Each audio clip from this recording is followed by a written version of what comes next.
All right, I'm gonna go right into recording. I'm not sure if anybody's in chat yet. Just letting you guys know I'm gonna record my video for today because I haven't recorded or uploaded a video in 3 days, so it's kind of in a bad spot. So we need to get that done. I just want to get out of the way so we can have a smooth stream the rest of the way, and I may end early too. So I want to get it done now instead of pushing it later and later and later, and then maybe not recording today. So.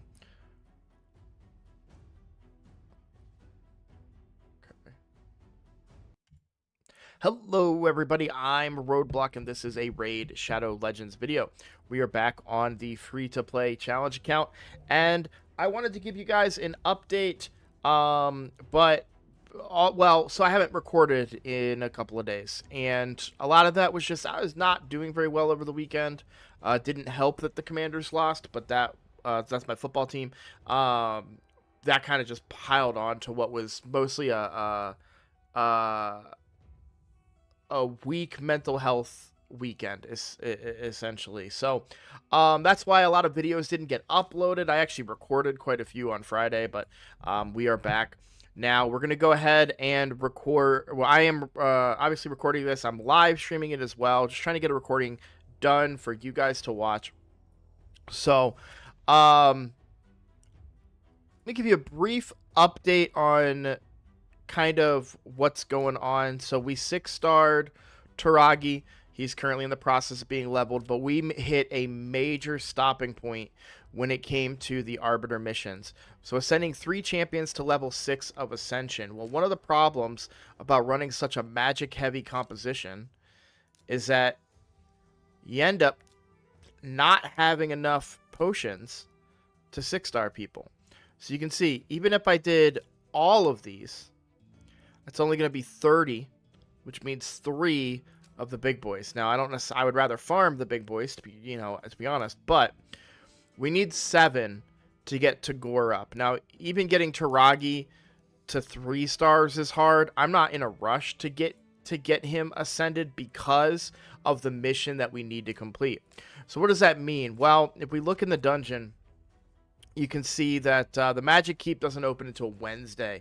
So that's, from the time of this recording, that's 2 resets. I'm recording this on Monday. So we have Monday night reset, which is Tuesday, and then Tuesday night reset, which is Wednesday.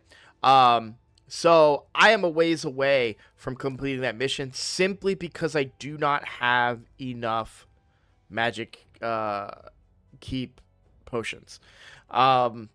It sucks. I wish I had 6-star.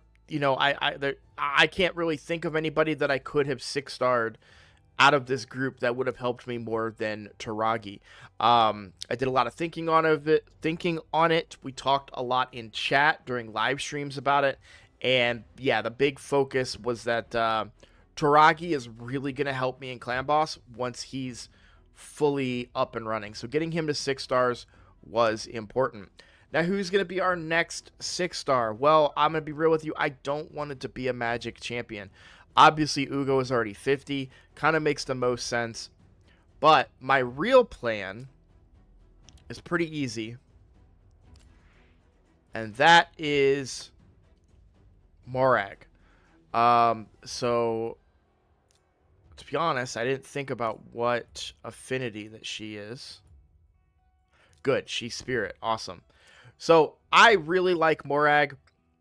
She is going to be very, very good for the account as a whole. Between her counterattacks, her ally attack, the big version of Strengthen, and she's a defense-based damage dealer that can hit, to my understanding, pretty hard. So I really want to build her. She's Spirit Affinity, which is great. So anything but magic. So we need to try and get her. And that kind of segues us into the next big challenge for the account, which is getting her. I need 25 more Plarium points. Now, every day, we get... Oh, it's not going to show me, is it? What am I thinking of? It's not quests. Daily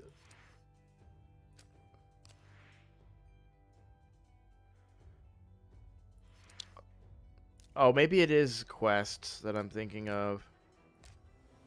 No, here it is. Okay, playtime rewards. That's what I was thinking of. Okay. Yeah, so we can get 9 daily here, and there's an additional 3 if I can pull off all of the advanced quests. The problem is I cannot do this one particular daily quest this particular day, which is annoying. Because for the current faction war groups, Barbarian was never going to get close to it. So I think I have like 1 champion for Barbarian right now. Undead got me into it very, very close. But this is a lot of resources and like gearing and leveling and that I don't really want to spend right now. I did put gear on some of them, so I took some gear off of Vogoth because I did gear up Tagi for Clan Boss, which we'll talk about in a second. I put a little bit of gear on Elhain, but I didn't really level any of it up. The other 2 I don't have any gear on. I'm not going to put gear on Hexia.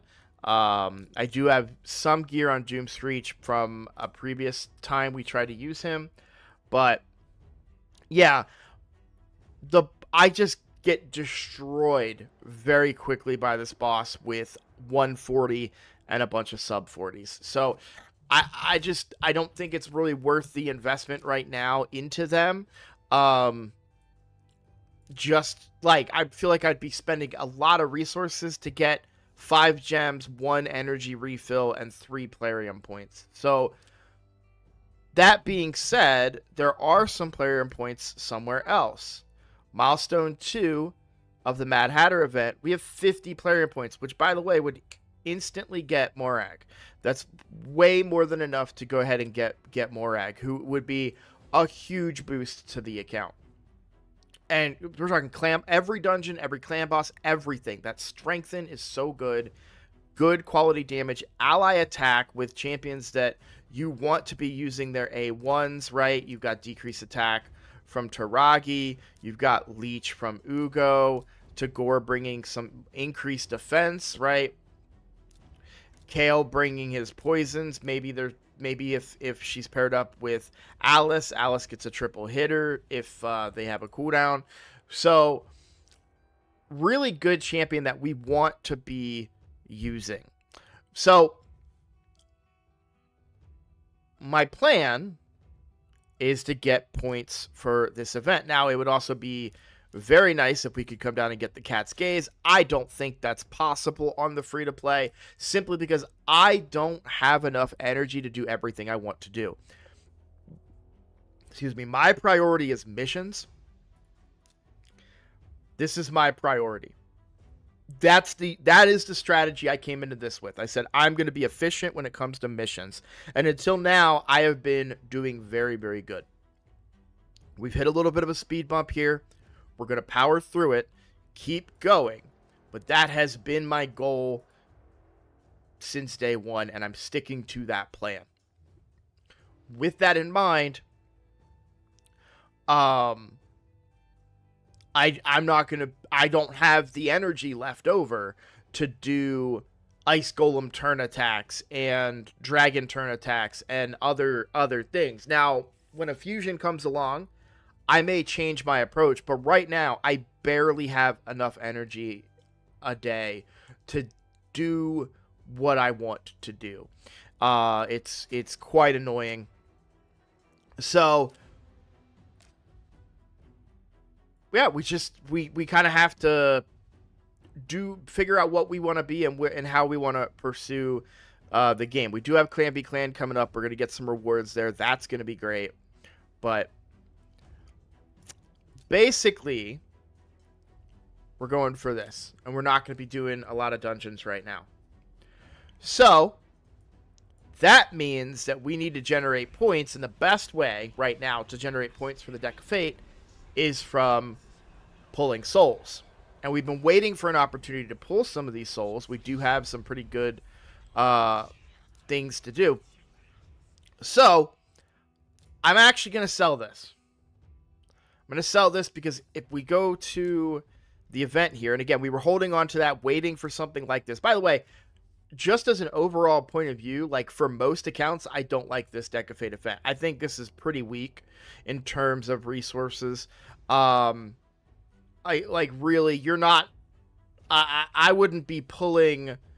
So I had this thought on my free to play because I have a whole bunch of the these guys, the Immortals on the free to play, my regular free to play account, and I was like, look, the odds of me getting anything good out of this Immortal Soulstone are so low that I really don't even look at them as a way to get souls anymore.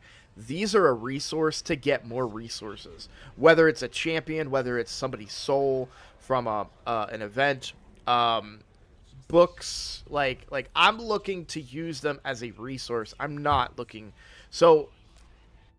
for big souls in them. I say that because like the rewards here are weaker than what I could spend those souls probably on later. However, on a short-term account like we're doing for the challenge, it is far better to get these resources now than wait for some big event that may not even help me. Okay? So that's why I'm going to go ahead and pop these soul stones here. And if you're like, why are you selling a 6-star soul? Because I'm never going to pull this guy. And even if I do, I still think this is the better decision because there is a chance to get a primal from this. It'd be really funny if I sell his soul, I win the primal, I pull the primal, and I get Gizmak. But I never would have got him if I didn't do this. So, you know, keep that in mind. So we're going to sell that. We're going to go into the market. We'll buy one of these. And we'll start low and go high. Let's buy the 2 big boys. Alright, so we'll start here. I do think that my stuff is set up, but I realized I didn't check the wish list. Yep, everybody on the wish list is who I want here. I'm actually not going to put Alice on there because I would rather not get an Alice soul. I would rather get a soul for a champion that we might pull in the future. Okay, so we're really hoping for Epic or a Kale soul here. There's an Epic. Fearmonger, one of my... that's like... He is like my equivalent of like Harima for Ashe. Like, I hate that guy so much. I don't know why. I just really do. I guess because he always pops up when I don't want him to. So I will instantly sell that just because I hate him so much. If this is another 6-star, that's really good. It's a 5-star. That's still good because I basically just got another shard. Let me show you what I'm talking about. So if we go in here, oh, it's 700. Oh, I thought it was 1,000. Yeah, if we can get a 6-star mythical soul from these, then we can get 2 more eternal soul stones. So, granted, these don't have the boosted effect right now. We're only pulling these to get points for the Deck of Fate. Okay, a Shuzen. I don't think we're going to be getting a Shuzen anytime soon on this account, but you never know. Stranger things have happened, so... I'm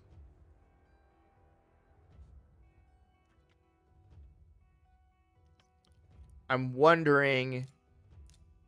No, yeah, see, she's not worth it.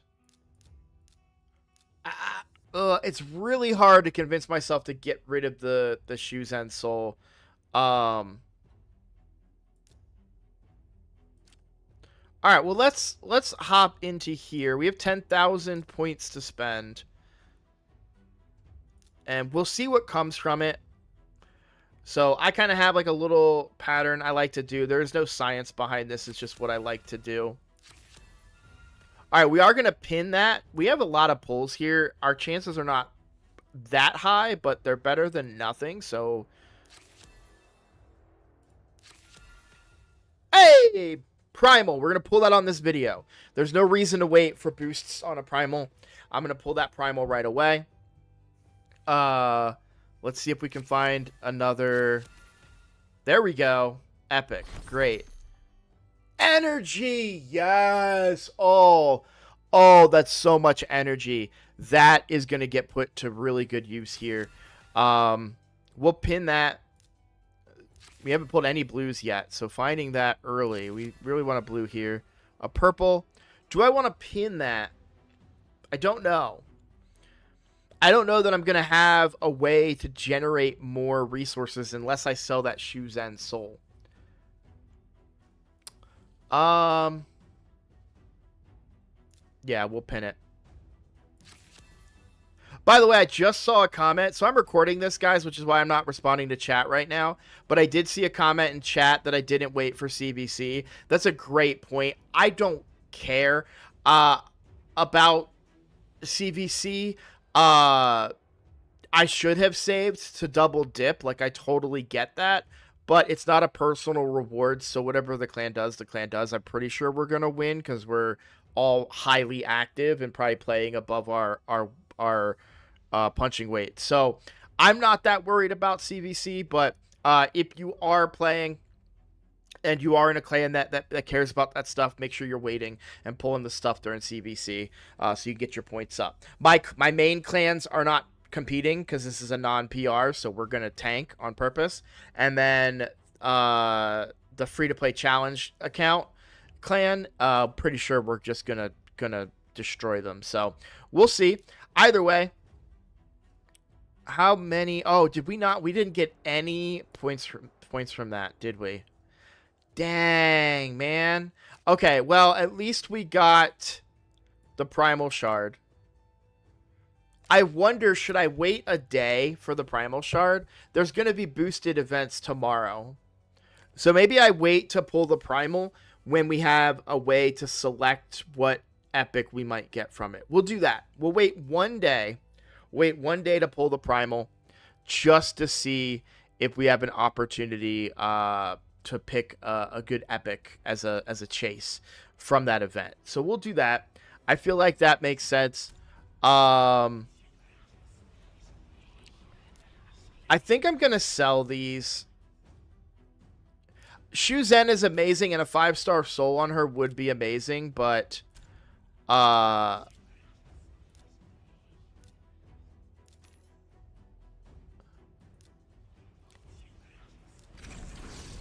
think that, first of all, the odds of getting her are so incredibly low. Yes!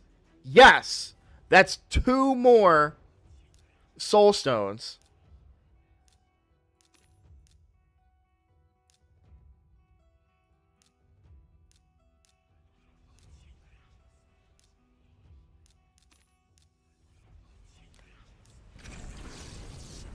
So if we get another one of those 6-star mythicals, that might get sold. I don't know if I would use her. I don't think you can't even pronounce her name. I definitely wouldn't use Talia. So what would I get if I sell both of these? Not even close. So maybe we hold off, because honestly, even if I sold everything, we don't get anywhere close to another immortal. Or eternal, rather. We don't get close. We can get an immortal there, but I don't think that's worth it. Unless, is it just these two? No. So it was selling all of those that gets me to an eternal. They're 1-star souls. Yeah. Immortal. Sorry, I said eternal. I meant immortal.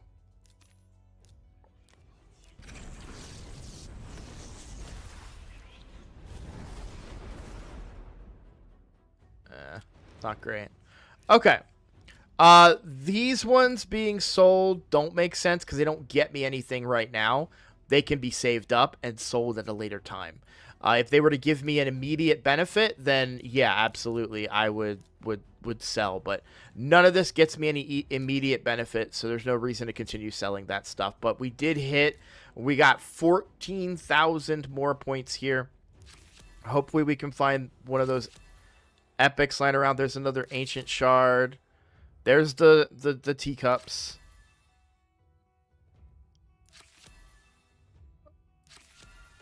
There we go. All right, we need to hit one more. I know the odds are not great.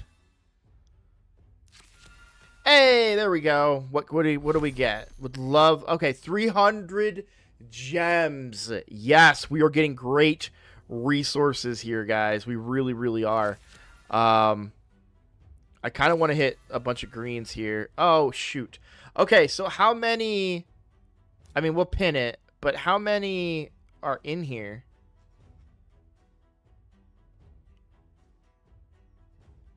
Ten epic cards, and we found 6.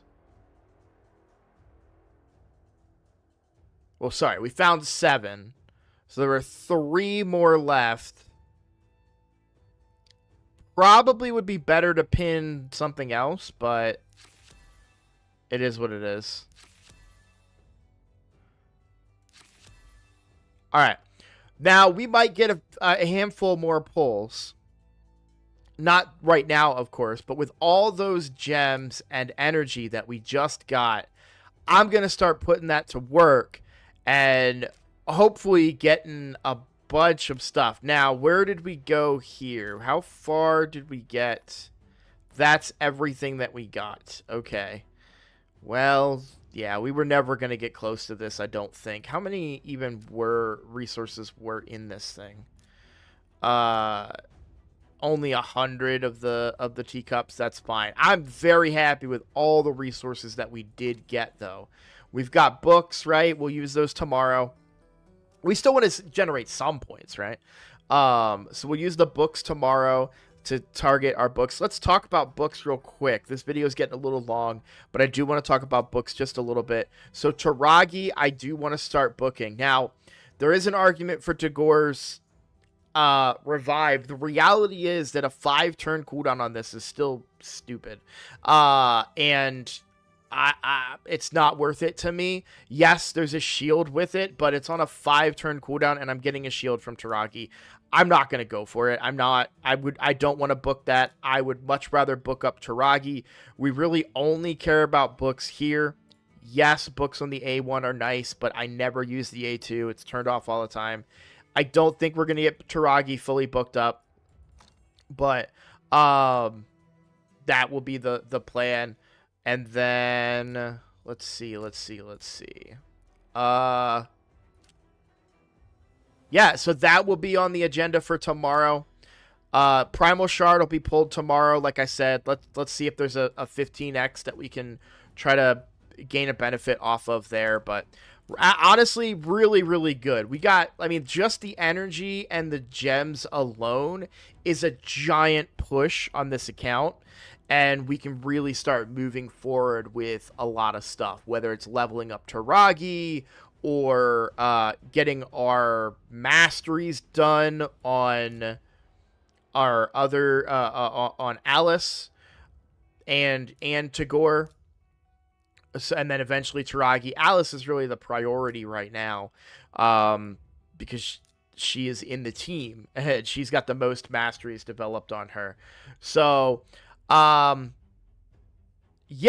Well, we'll call that a video. I do apologize. I did do some shard pulling and stuff. By the way, let me sum that up real quick. My ancient shard pulls that I did during the 2x were not great. I don't think I mentioned it yet in this video, but we got a Dark Elhain, and that was pretty much the best thing. We did get a second Tagi, which we put into Faction Guardians, and through some discussions with other players, I think we'll probably do Faction Guardians for now, and not give him a +1. But there was an argument to be had for that. But yeah, sorry videos didn't come out. My mental health was just pretty low, so I just couldn't find the energy to create the thumbnail and everything. So apologies about that. But we're back. This video is coming out for sure today. I'm excited about it. So, as always, thank you guys for watching. If you would like to support the channel, please consider subscribing. That is the best way to support me. I am making a push to 5,000 subscribers, so anybody that clicks that button helps me out. Please, if you'd like to help me achieve my dream, that's the best way to do it. Thank you. I'll see you all in the next one. Take care. Okay, chat. Sorry, guys. I'm sorry that I started today with a recording. Like, before anybody even spoke in chat, I was like, hey, I'm going to do a recording because I needed to get it done because no videos came out this weekend. Everything I recorded on Friday, there was no cause behind it. Nothing bad happened in my life. I was just drained. Um, we've been just go, go, go, go, go since we started making content again. And I really didn't feel like I had a chance to take a break. And even the days when I do take a break, I'm usually watching football or doing something. So, um,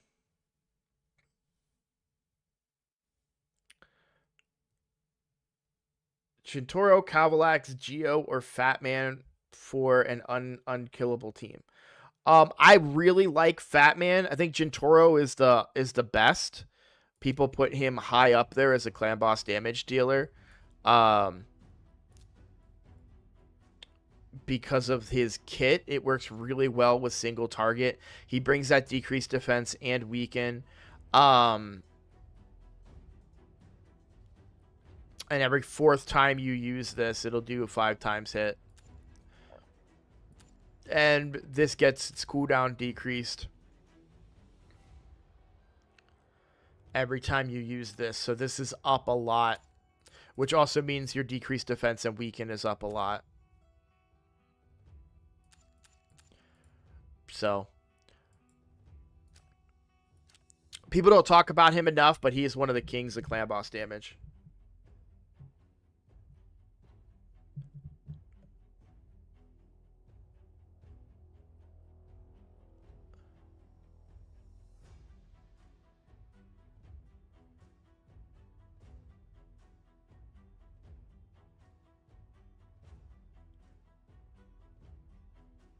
I have yes. So generally speaking, when people say just clan boss, generally speaking, they're just referring to Demon Lord. I rarely hear any I this is clan boss, this is Hydra, and this is Chimera. That's how I'm gonna refer to them every time. That's just the way that I talk. So um yeah, I have Gentoro on my main account, but I've never had a reason to build him because Ninja is still better than him. But yeah, I really like Gentoro in Clan Boss. Generally, people have to get more accurate with their speech. I think people can have freedom of speech. I can say what I want, how I want. Let's see. I was talking about Cavalax being not so good for clan bosses. Poisons are legendary, no doubt. I think Calvalax is fine. I don't think that he is gonna be this crazy powerhouse that you can get. I think early game, hell yeah, amazing. Poisons, he gets a lot of stuff that interacts with poisons, like his what was it, his A2, I think. Um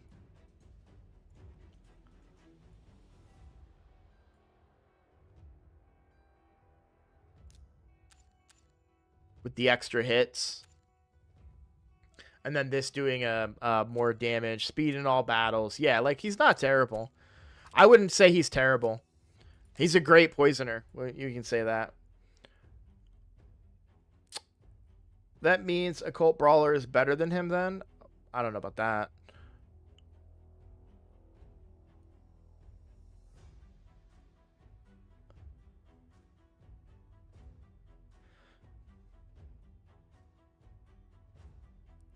Hits boss good if built right? Yeah. Yeah. I think he'd be fine.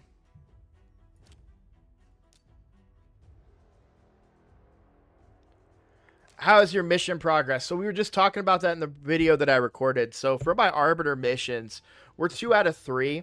I'm going to put chat up for you guys. Um,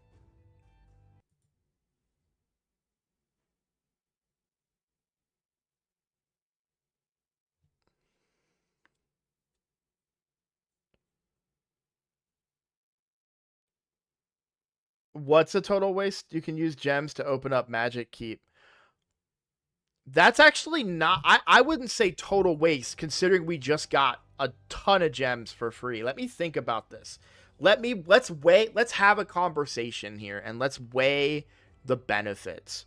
So here's the bigger question.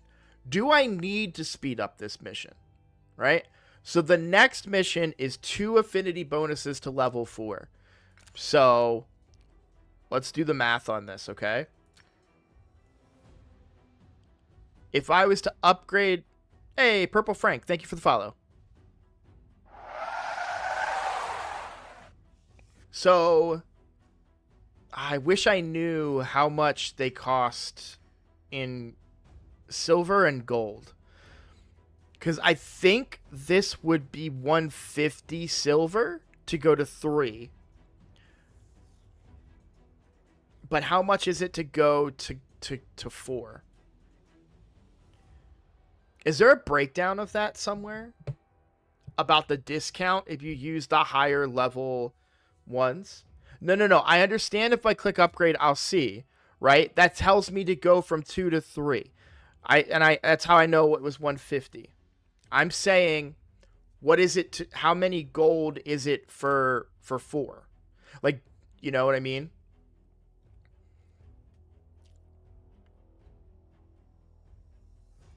Well, let's take this one to 3. We'll use the silver. And then we can figure this out. So 200. Okay. So this would be 150 more. So I need a lot. I actually need way more resources.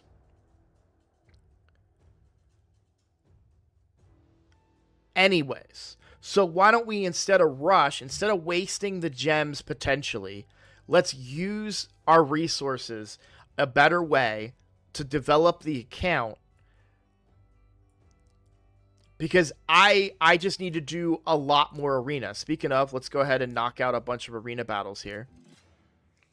I don't know that it would be a waste. So let me rephrase, like, let's talk about why would it be a waste or not, right?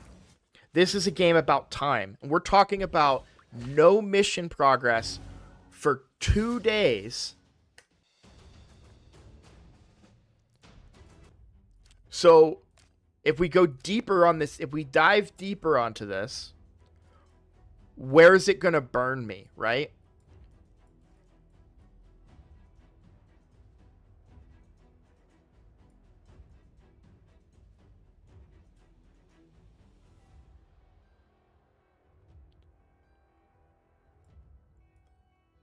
So this is my next big stopping point right here.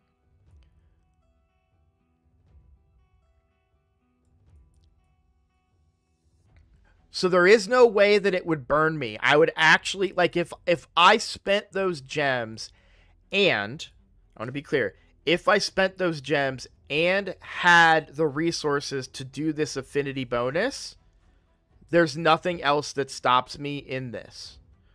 There's no other hold up in here. I know I can do 7 million on Clan Boss, right? I know I can fuse Relic Keeper. Let's double check that and make sure that we're not missing something on him. So we need to be farming an Executioner is what we need to be doing.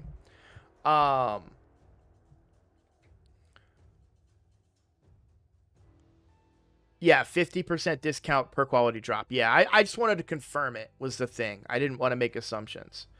So exactly, Sven. You were saying exactly what I'm saying. It would be a waste if I needed to wait for arena missions. Exactly why I'm not going to do it. Why I'm not going to spend the gems. However, if tomorrow, by some miracle, I've won so many arena missions and we have the resources to achieve it, then it might be viable. But then we're only talking about a day savings instead of 2 whole day savings. But yeah, once we get through that mission to enhance, or whatever you want to call it,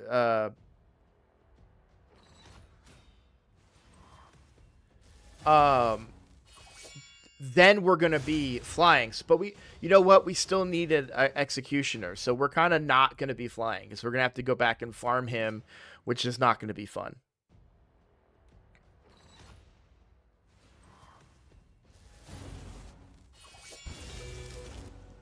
Yeah, I have to click that red dot. I have to find out what resource is in there.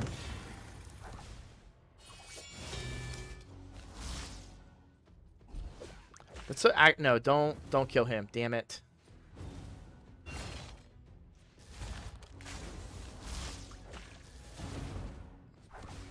That's actually a really good combo of him with her.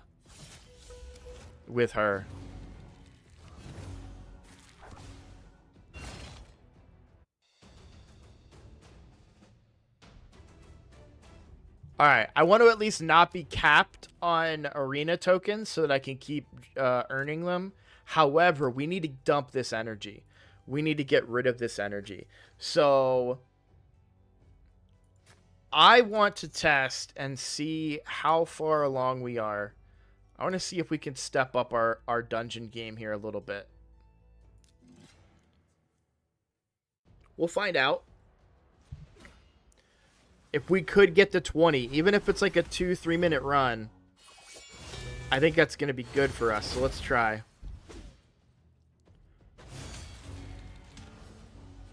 Let me make sure the optimizer is running. It is. Okay.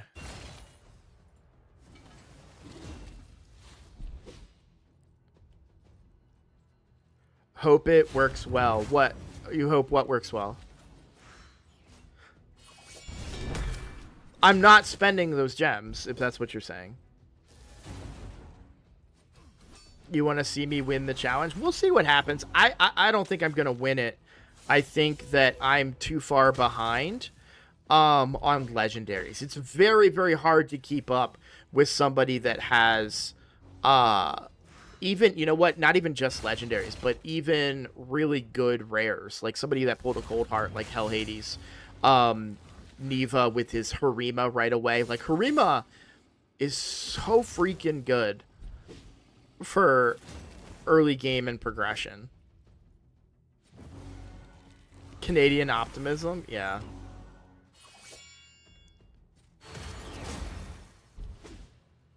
I may need to make some changes to his build there.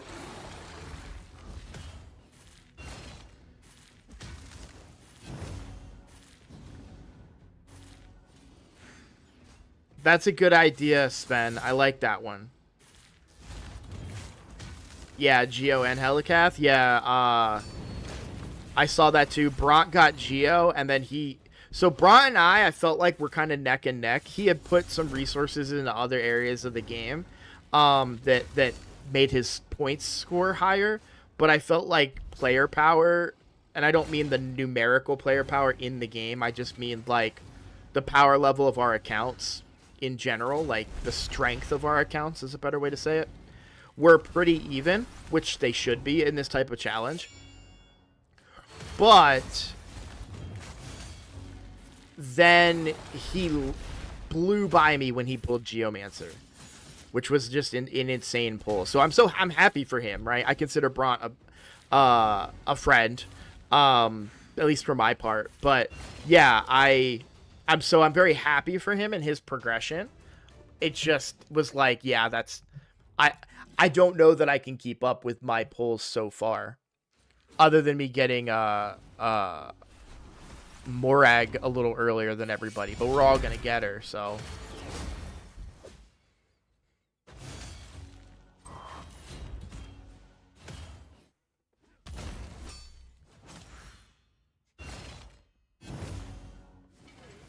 Oh, and I forgot to mention, guys, stream might end very abruptly and early this afternoon.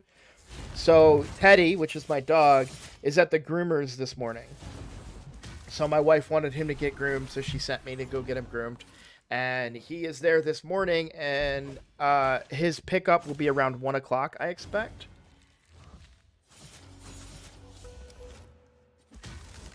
Champs matters a lot. My account 7 days is around the same level of progression as the one I made on the challenge start, just because I have Ancora, Farrakhan, and Glacid. Yep. Yeah. No, exactly. Champions do matter, which is why I probably should have saved for the fusion. Where I got convinced that saving was maybe less of a thing was how quickly people were pulling those legendaries, you know? It's like, it's one thing if you put it in the back of your, if maybe if I didn't see somebody pull a Harima day one, you know, it's easy for me to be like, I'll just save these shards, it's fine. But when someone pulls a Harima, you're like, no, I gotta catch up. Like I'm falling behind. And so I likely won't be able to go for the fusion, which kind of sucks. Farrakhan is amazing for Ultra Nightmare.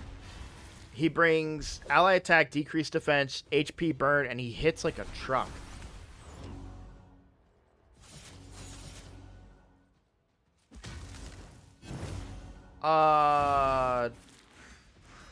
Darkle. Let me get another account logged in so we can answer questions while we watch this stuff.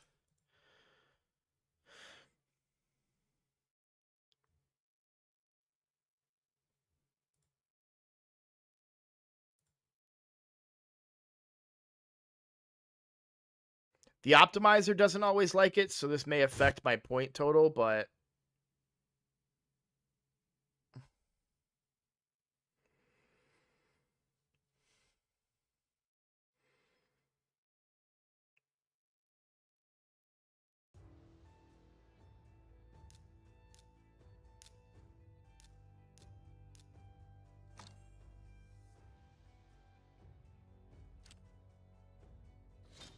now I already did all the stuff that you guys saw me do. I already did on the main. I didn't spend any coins or anything, and I didn't sell any of my big souls here. You know, I don't. This event is very bad for my main account, but I did participate in it on my little resources.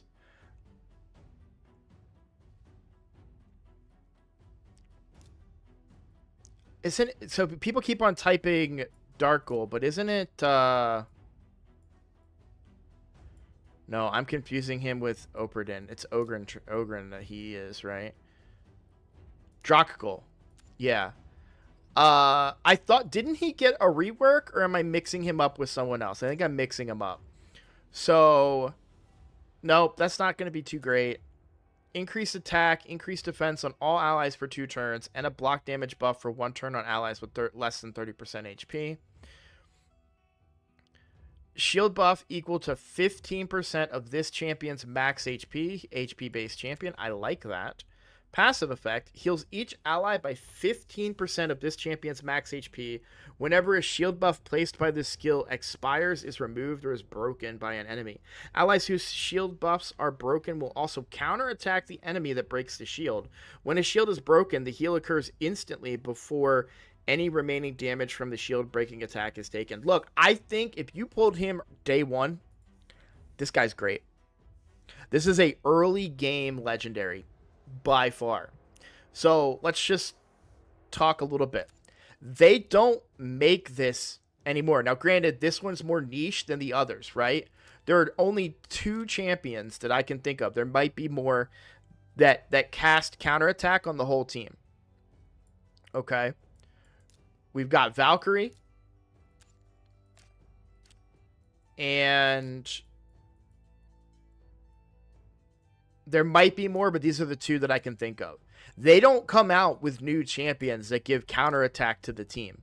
They do ally protect, or ally attack rather, but they don't do that anymore. Now his is very situational, right? Only if the shield is broken. But it's still something that's there. So, Martyr. Thank you, Matt. I knew I was forgetting somebody. Thank you, Matt. I appreciate that. So keep in mind that there is some value there. And when you're talking about, like, high levels of clan boss and whatever, not clan boss, sorry, like even like Fire Knight and the high level dungeons and stuff, like getting those counterattacks is going to happen. And then of course, when you're dealing with clan boss, this shield is going to break a lot in a killable team, and you're going to get those counterattacks, which could be beneficial. But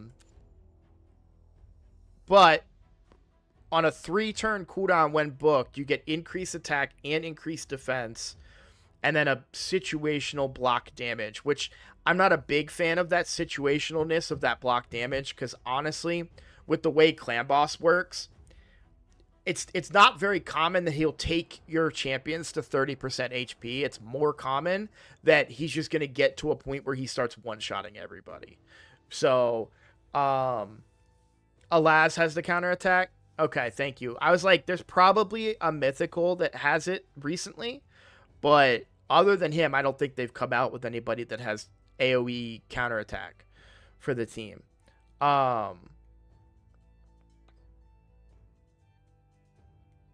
It's not Androck. Yeah, no, Androck. I have Androck on this account. I wish he had counterattack. Oh my god, it'd be insane. So I think if you were to pull a champion like this very, very early on, because that increased defense is being slept on, including the increased attack, by the way.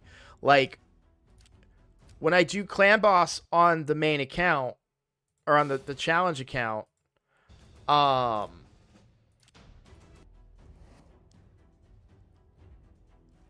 it's I'm trying to find the right word for it.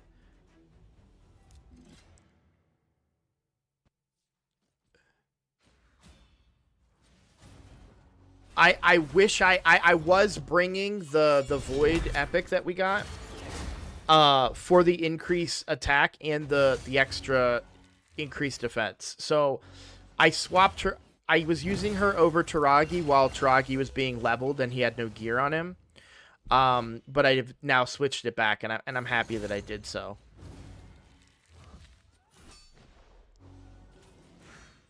Other than the fact that Tagi is very weak, I don't really see how we can't do Dragon 20.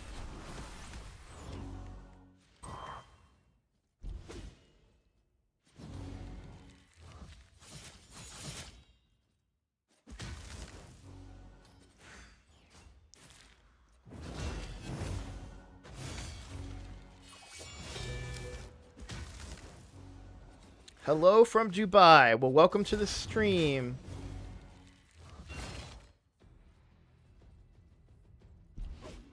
Well, and I think they stopped doing the counterattack stuff because it's kind of not broken, but it's very strong. And they're like, "Ooh, yeah, we don't like that. We won't nerf those champions, and we're not going to add it to the game anymore." And then they're like, "Well, a mythical we can add it because they're allowed to be strong."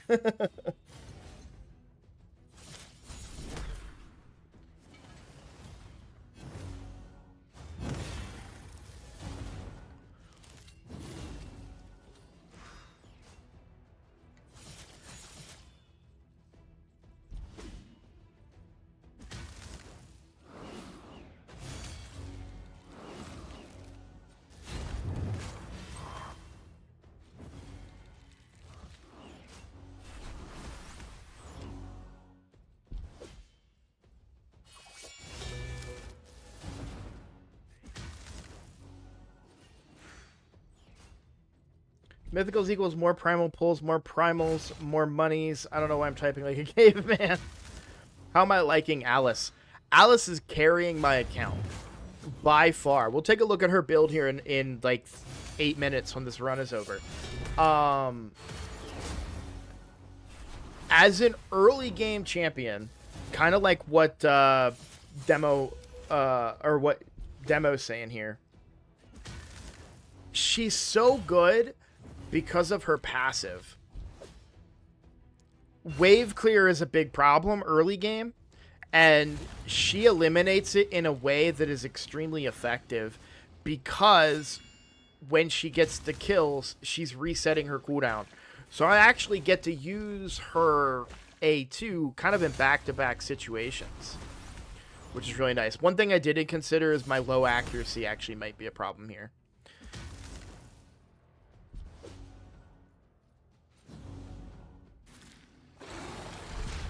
And lack of War Master, because I don't have anybody else with full masteries other than Kale yet. And that's my fault, but that's because I've been using energy in other ways.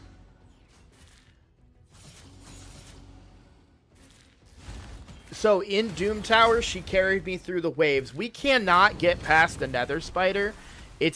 I don't want to say impossible, but it's an extremely big challenge right now.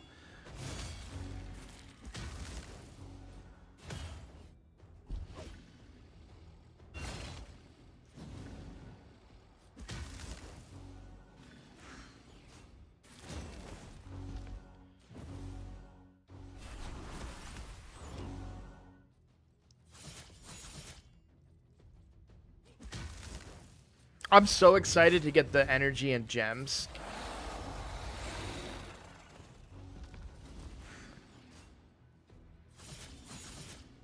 New times 15? That'd be awesome.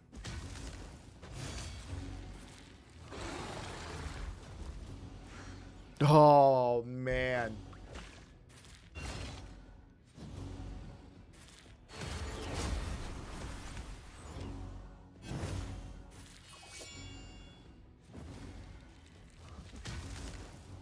I mean, that would be the way to catch up, right?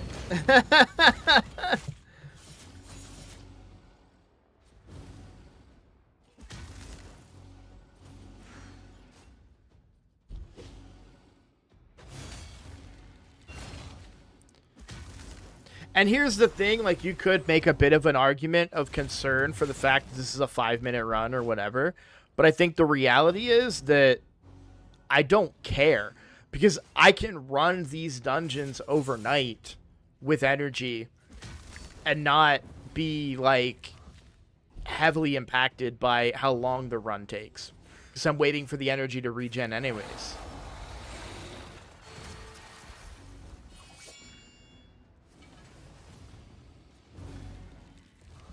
I also need to turn off his A2.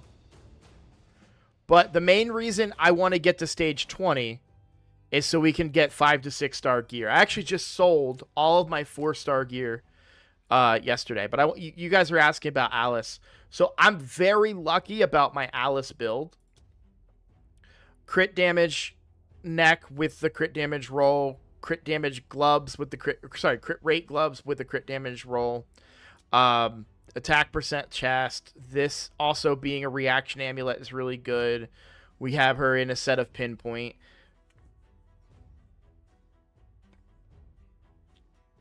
That's how my masteries are done.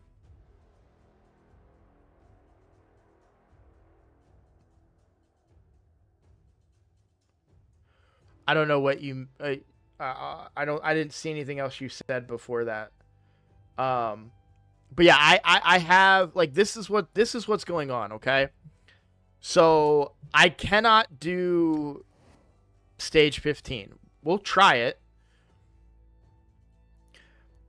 I don't want to bring people in these slots because then I'm spreading the masteries out too much. What I would ideally like to do is just bring these two. But unfortunately, I can't.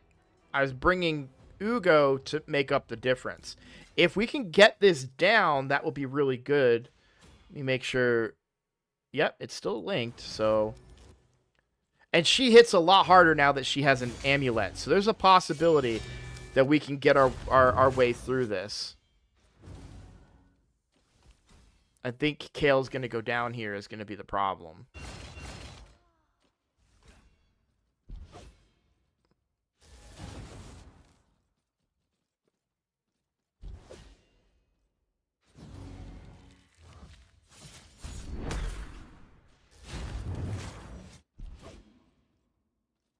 Yeah, Kale's going to die here. If he gets his A2, we can heal up, I think. I don't see how this fails now. So we may have finally gotten to a point where we can do stage 15, which is huge for the progression on the account. Honestly, if it was up to me, I would take all this energy and dump it into Minnow so I can get her masteries done.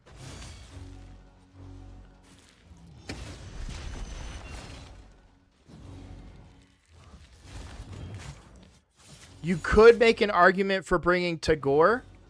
By the way, my champions are very slow, which is why this is taking so long. I mean, for overnight using the... Yes, Cody, that's what I've been doing. They ran Minotaur all last night. You and I are on the same page there. Yeah.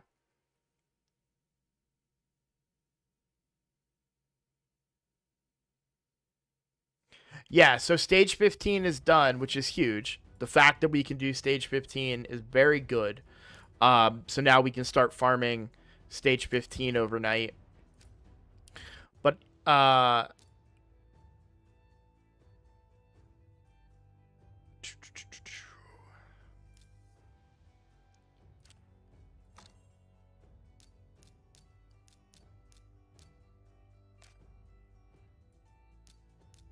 I did get a really good piece offered to me in the shop earlier. So this was in the shop, the marketplace. Speed, accuracy, crit rate, and resistance. I think this is really, really good. So I went ahead and got that. It was only like 400,000 silver, which is what prompted me to sell all my 4-star gear. Because I was like, yeah, we're at that point now. 4-star gear is not necessary. We can get better gear. I felt confident about that. Let's see if we can do it, though, right? Here's the big test.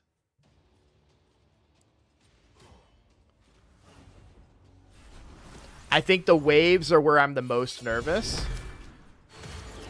Just because we're not able to one-shot the waves right now.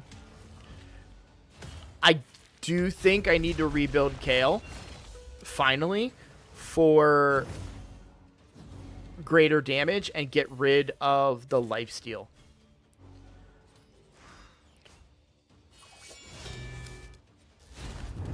Although I will say lifesteal is what kept him alive in the mastery push that we just did, so...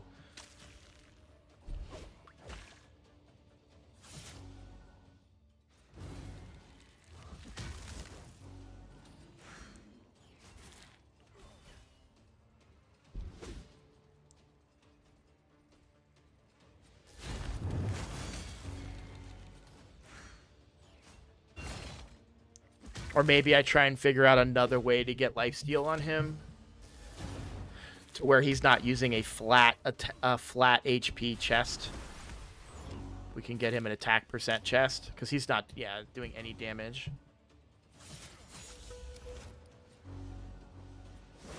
As I say, as long as Tagore lives, we're okay. I already pulled them Objective Observer.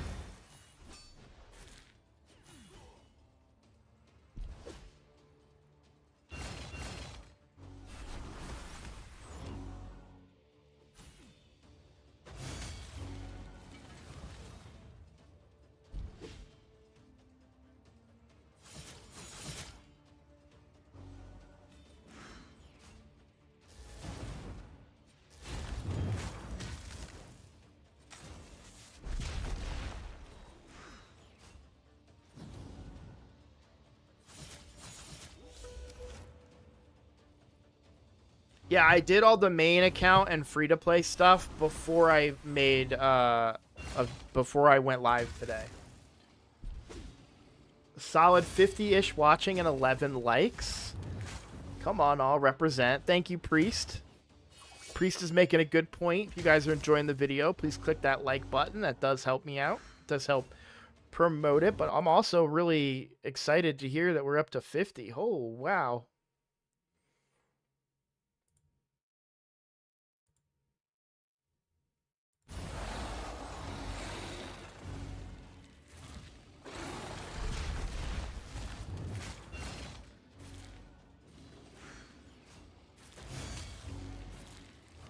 Okay.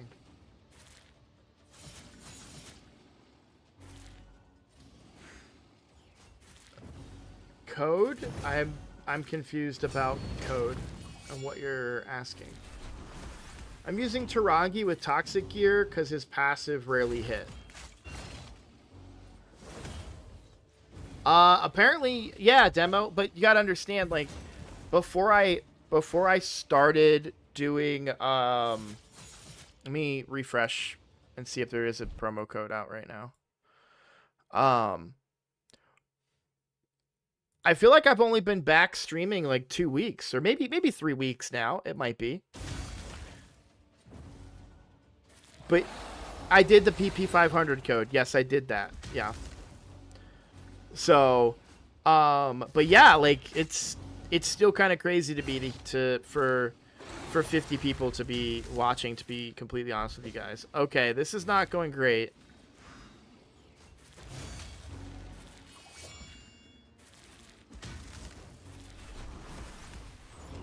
A little baby heal there.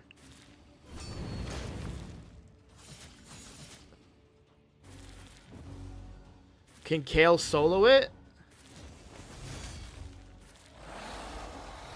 No. Maybe?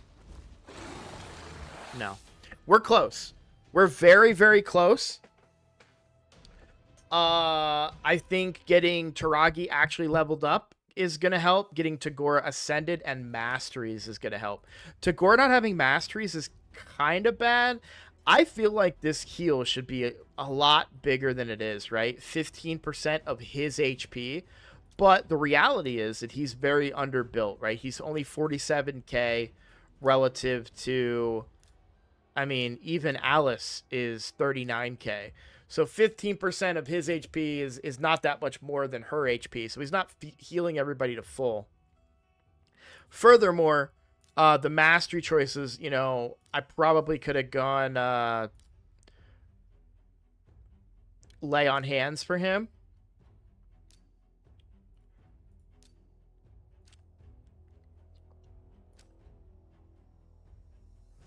But I don't know. We'll reassess his masteries. I think those were very, like, quick masteries that I put on him early on. We need a 2x primal so I can pull my Aphidus. Yeah, we're not gonna. I'm not expecting 2x primals for probably well after the free-to-play challenge is over, which is why we're gonna pull the primal tomorrow when we have a progressive chance. So wait, you guys said that you saw progressive chance stuff. Let's refresh this again and see what they say.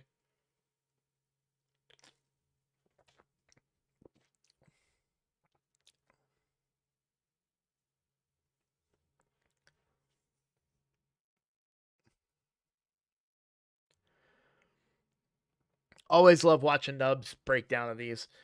I assume he has access to these from the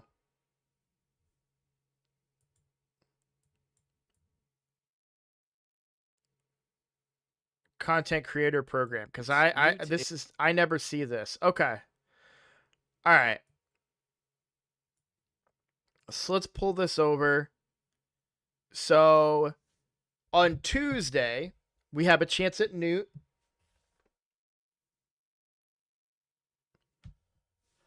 Stultus, Valkyrie, Mishinaki, Wixwell, Necrit, and Torment.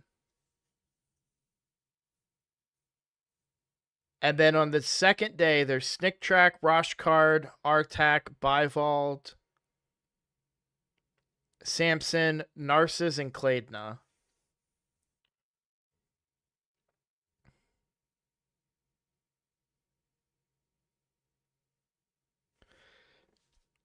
Oh. Okay, for the challenge account, pulling tomorrow is the best in theory because you have a chance at Newt, game-breaking champion,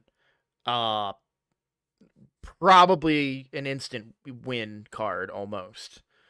But I'm thinking about the free-to-play account. So for those of you that are familiar with my other free-to-play account, that account is at mercy. We are 201 voids on that account. I really need a support champion, but Narcissus is on a 15x.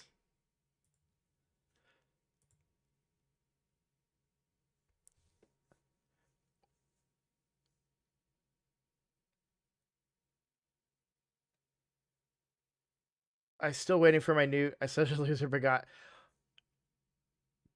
Priest, you don't have a Newt with all the resources you put into the game. You don't have a Newt. That is so surprising to me. I'm sorry to hear that. That sucks. I would consider Wixwell if he wasn't up against Newt in that conversation. But I agree, Mikolash. He would be really, really good. I think that you'd still have to pull buff extended champions to really get the effect of him on clan boss. And I don't know that he provides enough value in other areas of the game versus a Newt. Because Newt can be used in clan boss, and he can be used in dragon and Fire Knight, of course, right? Spider, of course. So, but here's the thing about the free to play account. Let's log on to that. Let me log off of the main account. And I have to hit the plus or it won't count.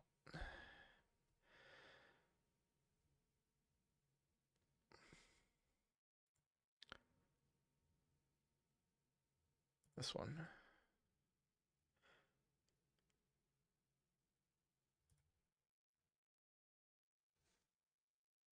Raid wants you to keep spending. You still love this game. I love this game too. Sometimes I really hate the rap that this game gets. Or the rep.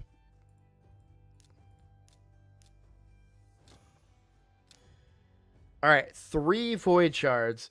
But on this account, and you know, we confirmed that the Mercy Tracker is correct. Oh, wrong. Looking at the wrong one.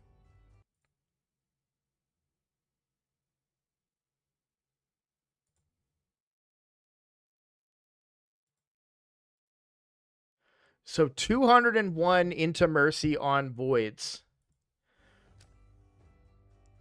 I don't think Necrit or Tormund are desirable on the free-to-play account.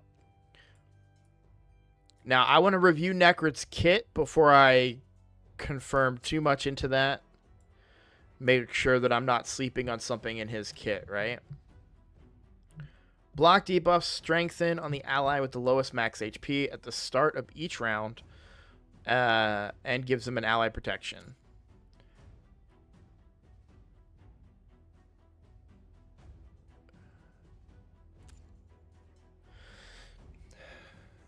Although Necrit combined with nice sounds insane.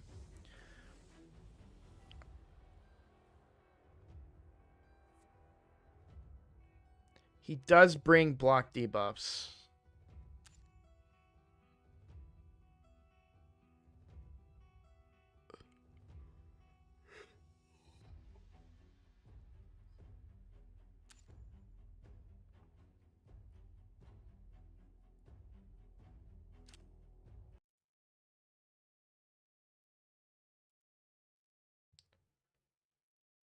What do you guys think?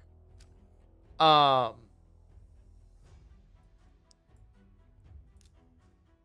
this account needs support champions more than anything else. I need cleanser revivers. Now, I also saw Claydna was in there, and I wanted to give her her kit another look.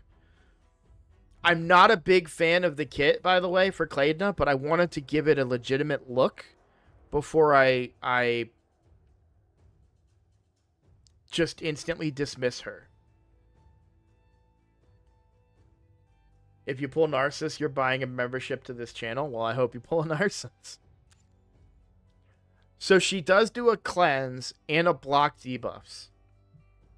The problem is she's not a reviver. She does revive on death. For 2 turns, it's a 3-turn cooldown. You can't extend that. So there is a vulnerability there. Especially because what does revive on death do, by the way? Like how much HP? 30% HP and no turn meter.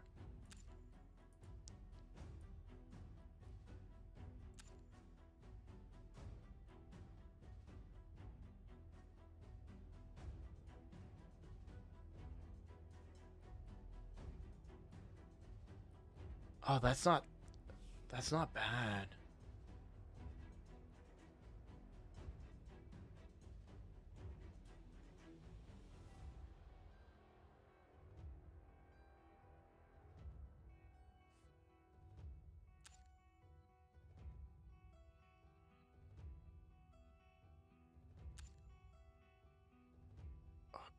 Guys, am I crazy?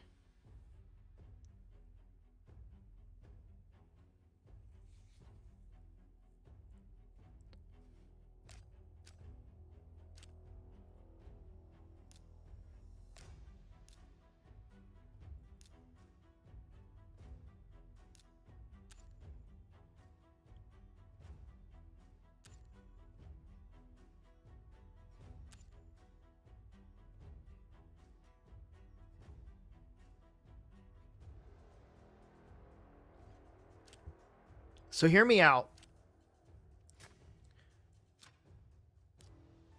The best team that I can muster for Chimera is this.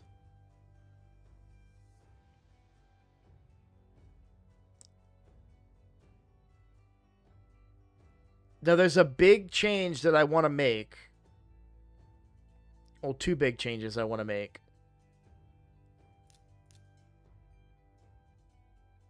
I want a better support block debuffs reviver there.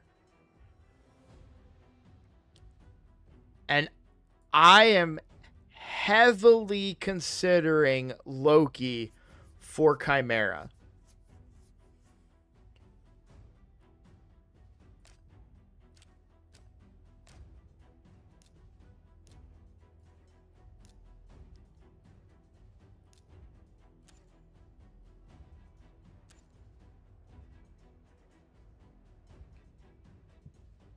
So there's a couple of things that I'm thinking about for Clayton here, okay? Protection set, by the way. I would go for a protection set. So you're going to have block debuffs and revive on death being protected, hopefully, in theory. This is also a cleanse on a 3-turn cooldown. When booked, a 60% chance, which is a coin flip, of completely blocking the incoming damage on the first hit of an attack on a random ally occurs once per turn. Now, if you're thinking Ram, when he targets that somebody and tries to kill them, she could block that damage. Combine that furthermore with why I want Loki for evasion to evade that damage. It's far more riskier. Then we have decreased speed and leech, which we are currently not bringing. Well, we're bringing it with Thor, but I don't want to keep bringing Thor, so she would be better. And a 20% heal here on this ability, plus a leech, which we want leech. We have 2 leeches that we're bringing. But we would extend it with our Gwendolyn that's on the team. Obviously, this part's irrelevant. But are we, like, am I crazy to even be considering her over Narcissus? It's okay to tell me I'm dumb. It's okay to tell me I'm crazy. Hell, people do it all the time anyways.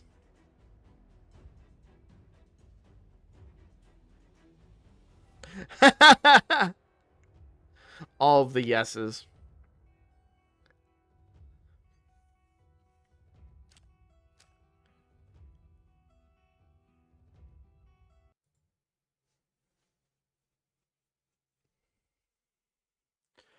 All right, so I think we go for Narcissus on Wednesday with our Void Shard on the free-to-play challenge account.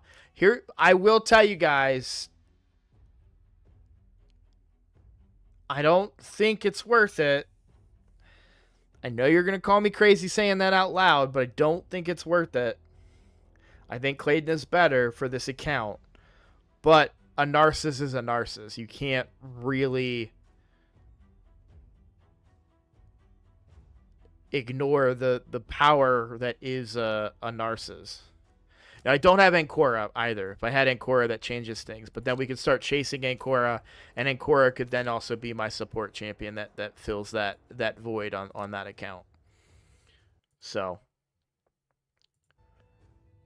All right, here's what's gonna happen, guys. I'm gonna give you something to watch just for a little bit. I really need to use the bathroom, and I might just be a couple minutes here. So stick with me, please.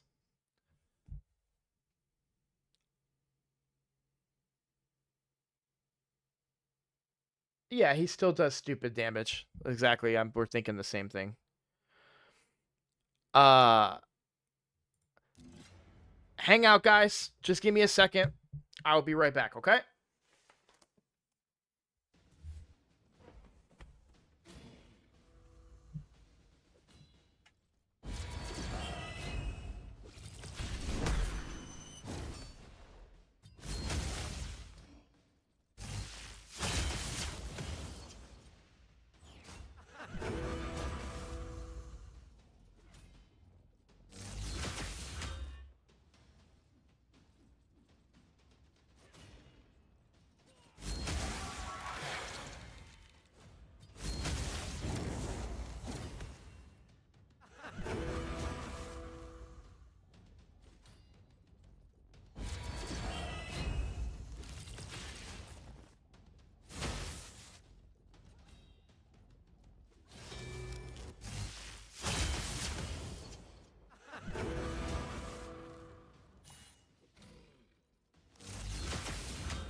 Thank you guys for being patient. Sorry about that. I was gonna I don't know that some people want to hear about that, but yeah, that was a bit of an emergency. So I'll put it that way.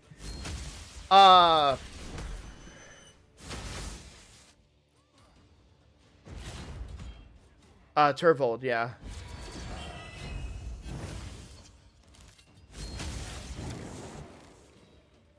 Here's what we'll do.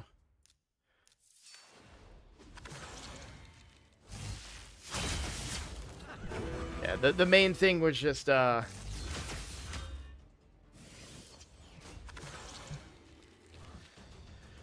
so we can just do an analysis of the roster here, okay? So we look at my champions that I own and we go, we're gonna include all the stuff, right? Other effects, positive effects. Remove debuffs. This is it. These are my remove debuff champions.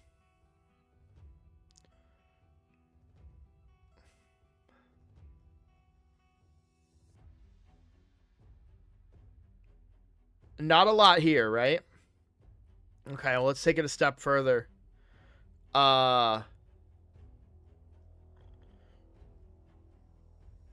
Revive. These are my revive champions.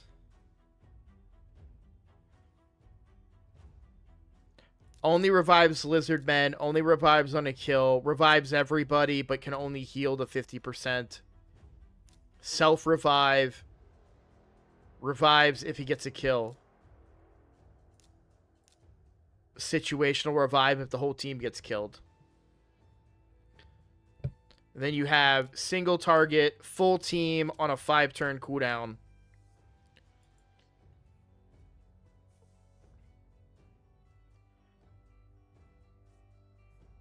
Now Claydna, the biggest reason that I'm like against Claydna as an option is she does not actually fulfill the requirement that I'm looking for. She fills most of it. Yeah, Pythion and Elva fulfill all of it.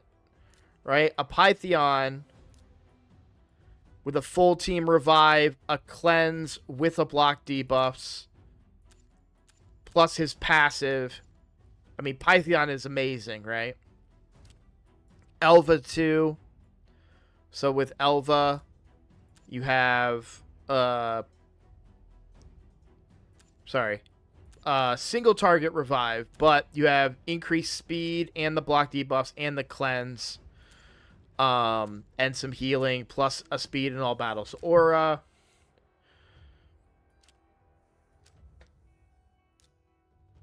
I need a type like that. And Korra would be amazing. I completely agree. But the biggest issue with all of the legendaries we just listed off is that they're not void. And it seems like a dumb thing, but it seems like a dumb issue. They are so much harder to get. Not in the terms of percentages. Right? Oh, by the way, guys, I hit on an ancient this weekend. I hit on an ancient. So you can see right here, my mercy is at 0.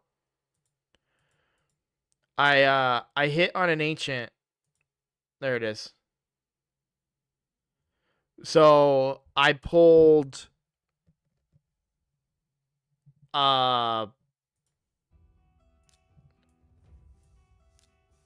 Biggin. I kept wanting to say Ugo, but yeah, I pulled a Biggin, who also again doesn't really help the account.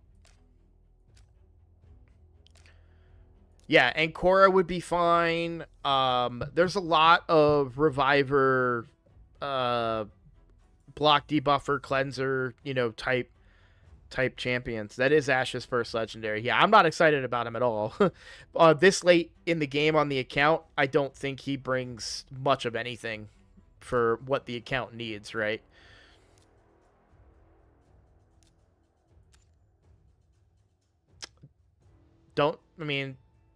It's a 5-turn cooldown when booked for a decreased speed. Thor does that on a shorter cooldown. and it's 100% chance. So Biggin needs a rework pretty badly, I feel like. Right? So AoE hit, 30% chance to stun. I mean, how many AoE hits with 100% chance to stun do we now have? You know? And then they overvalued AoE decrease turn meter back in the day.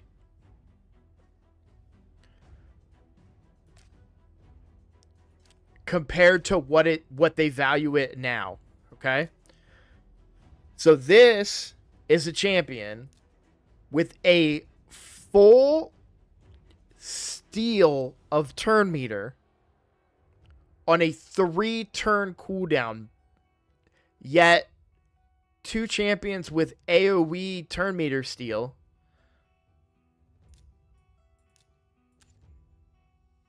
they've got them on a 5 and a 6-turn cooldown. Because they overvalue, they were like, yeah, this is such a good ability, let's give it a 5-turn cooldown. And then whoever made those champions back then, I don't think they work for the company anymore, because there's somebody now being like, yeah, give them a full turn meter depletion on a 3-turn cooldown. Actually, make it a steal. That'll be really good. No, Objective Observer, I do not have Lydia on this account. That's actually why we were just talking about, or I was talking about, bringing Loki for Chimera. So I wanted to run this by you guys and get your thoughts on it. So see what you think about this idea, okay? So I don't have in the current team that I'm bringing, I don't have a block buffs, and I don't have a lockout. So I always die to Viper in my best team on this account. Despite how stacked this account is, I always die to Viper.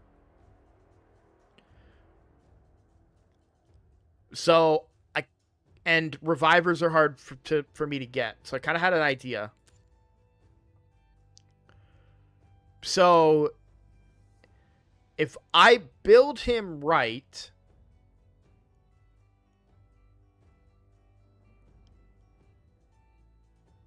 and make him the ram target,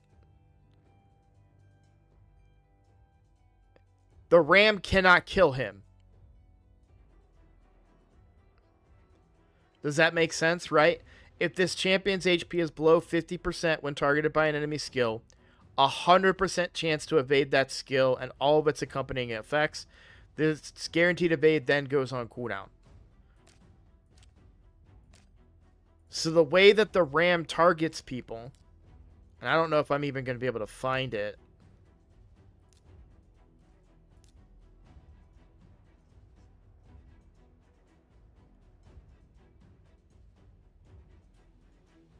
Attacks one enemy before attacking, removes any buffs positively affecting stats, places them with their mirrored debuff equipment.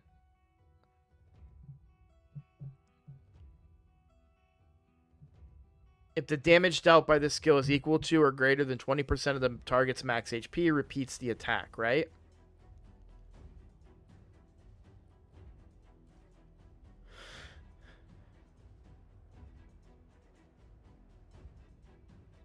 But if one of those attacks doesn't do 20%, then he doesn't repeat the attack, therefore Loki would live. Is this making sense?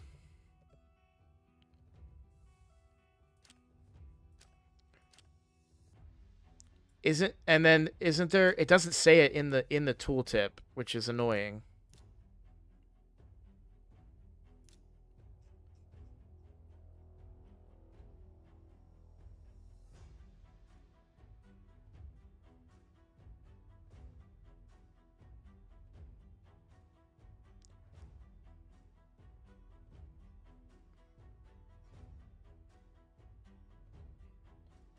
Okay, here it is. Yeah, at the beginning of the Chimera's turn, places the dual effect on the Chimera and the enemy with the lowest crit damage. This effect cannot be resisted or blocked. So if I put low crit damage on Loki, that would make him the target and would result in the ram head would not be able to kill him. It is my interpretation of that.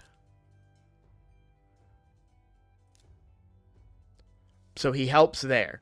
And let's look at the rest of his kit and see if I'm crazy that he's good here.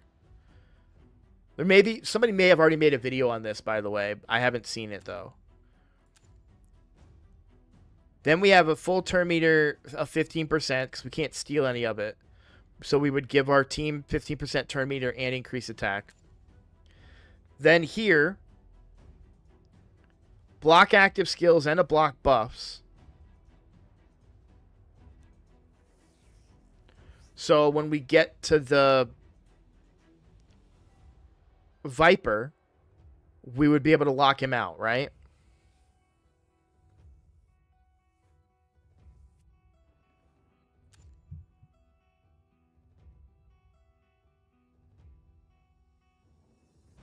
And then increasing debuffs, I think, is very good. We've seen that from my use of Gwendolyn. Do you guys think I'm like, if I don't have a Lydia, do you think Loki is a viable option? Because, like, I'm far away from Lydia. Now, I need to get to work and build some champions, as you can clearly see.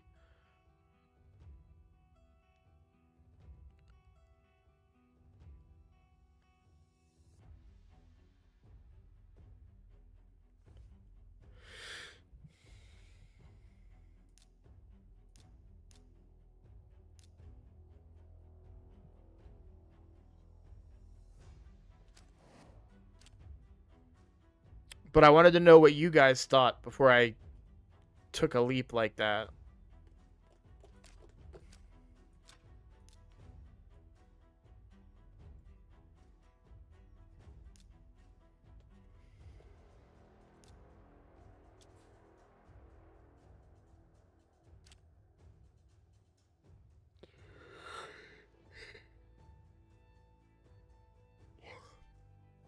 Any tips on Fire Knight Hard? Bring Newt. Loki is decent in PvP, so would not be a total waste. I don't know where he makes the cut in PvP for me.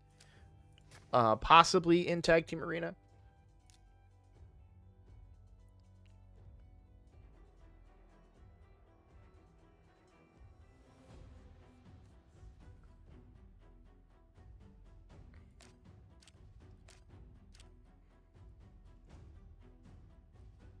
Lock out for mythicals. That's fair.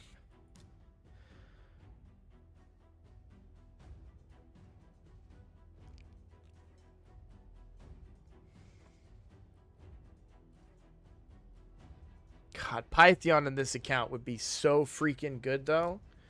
Because then I'd have Teox with Skull Lord and Python, and then I could bring something like Veno.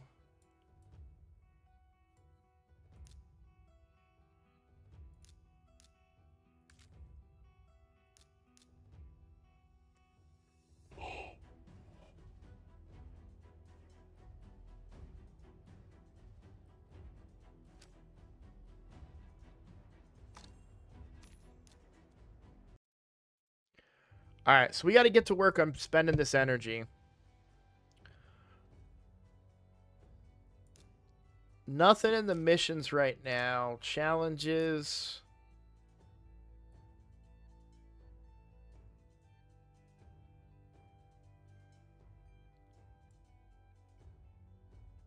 It might be good to get these done.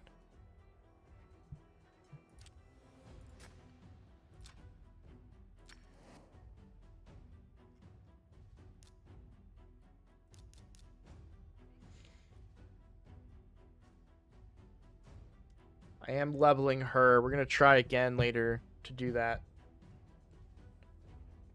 That boss.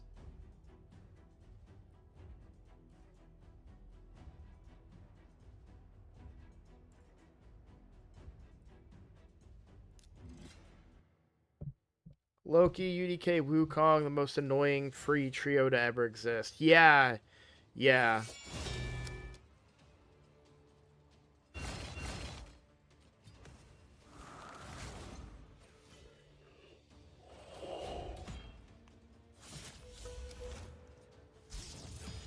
Shoot, throw Oden in the mix, or Nice, even.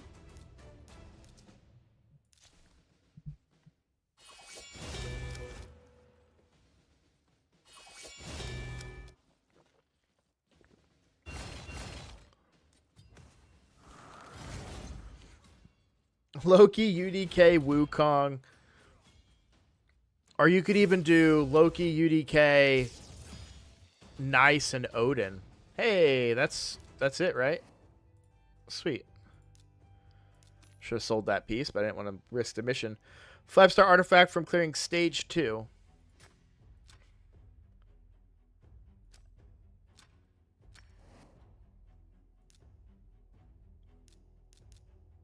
Oh, wait. I wanted all of them.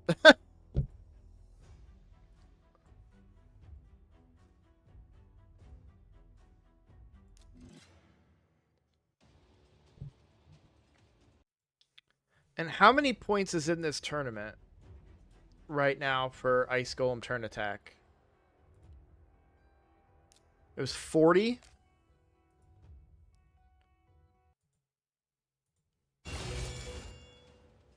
I'll wait for the dragon one. I think that'll be a better use of the energy, is to wait till the dragon one.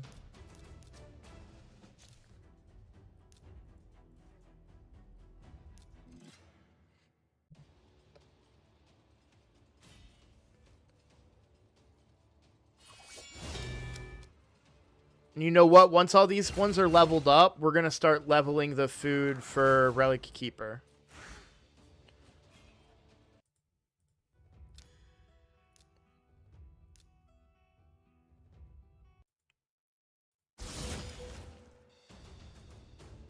Nice. 5-star artifact, stage 3. I keep doing that. I keep going to dungeons.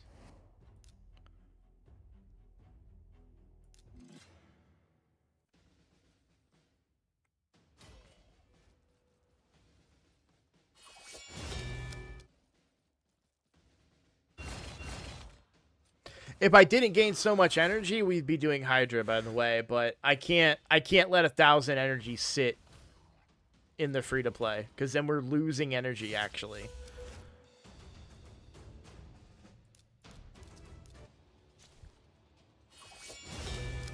So I got to get this dumped.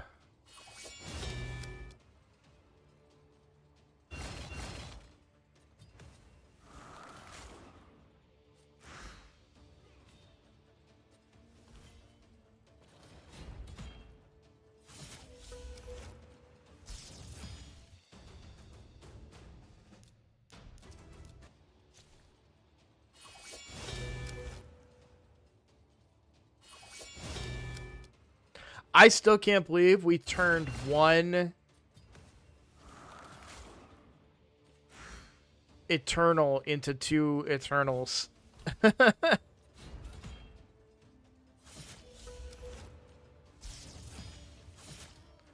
was so cool.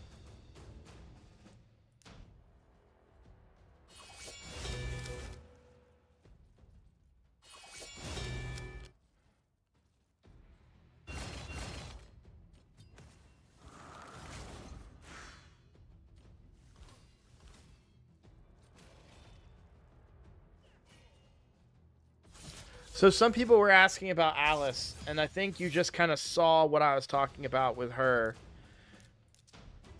as a campaign farmer, because she gets her cooldown back, right? Like, she kills everybody there, she gets it back, and gets to do it twice. That's so freaking good.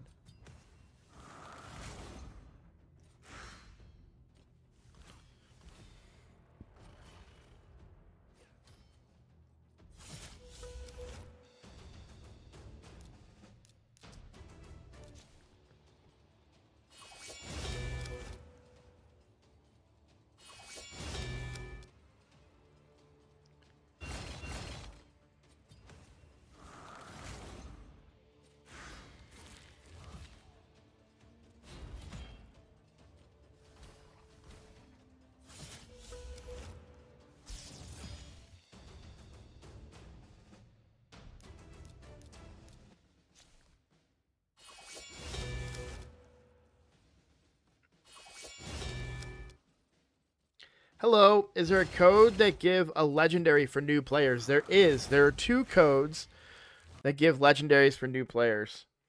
Oh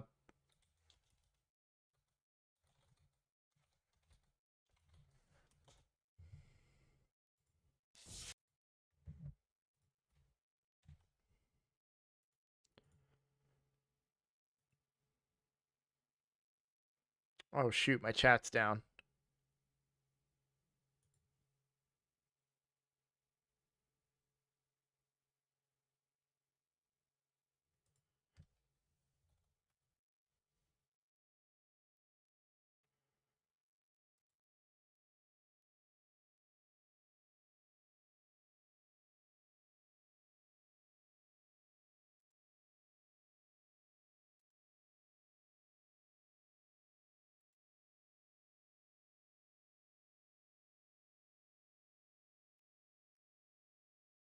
Well, that's annoying.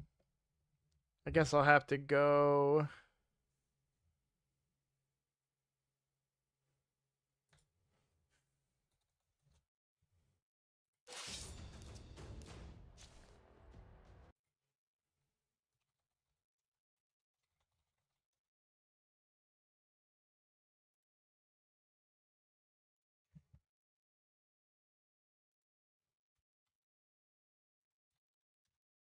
So that is a list of promo codes.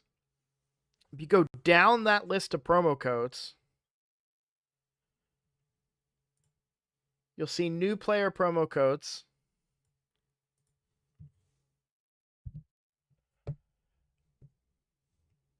Be Cursed gets you Cormac the High Peak. Or sorry, not Cormac. Ignore that. Ignore that. Ignore that. Who am I thinking of? Where's the one? Sigmund. That's who I'm saying. Mid game top gives you Sigmund the High Shield.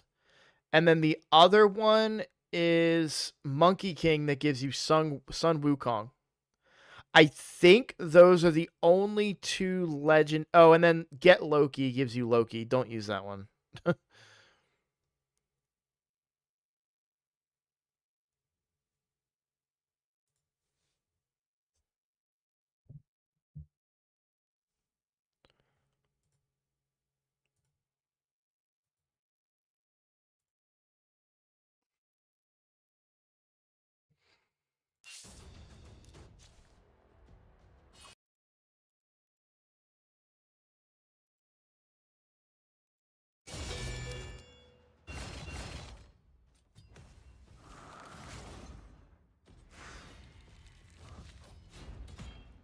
It'd be really nice if we could get this. Oh.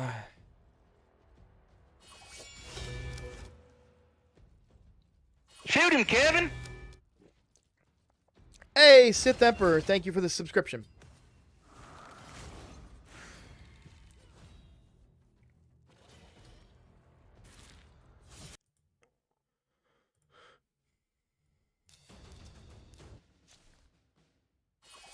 So we are now over a quarter of the way to our goal, guys.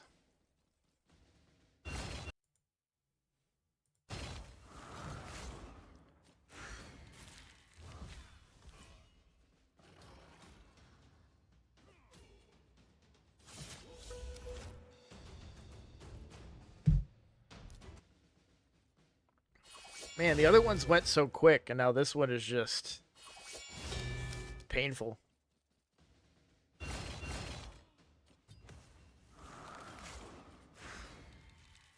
Now there are some other things in there like link codes that I would recommend using to start a new account too, because that'll get you some epics as well. But those 2 promo codes answered your specific question, which was, can you start with a legendary? So, for example, on this one, I used a link code. So what that does is that gives me 2 champions, right? It gave me Ugo and Tagore. Tagore after level 25, I think. And then the promo code got me. I used a Tagi promo code instead of a legendary, but you could use a legendary one and be just fine. Especially if this is going to be your main account, long-term account. This is a short-term series that we're doing here. Hey, y'all remember how the other day we were talking about ideas for donation goals for my birthday stream coming up next month? Let's go.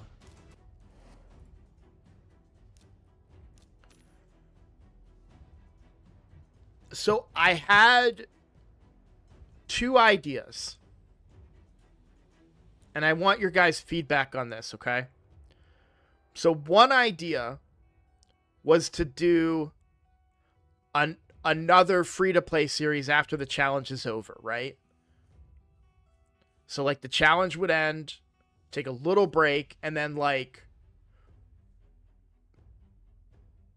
maybe like a month after the challenge ends. So the challenge started in January, February, March. So it ends sometime in April.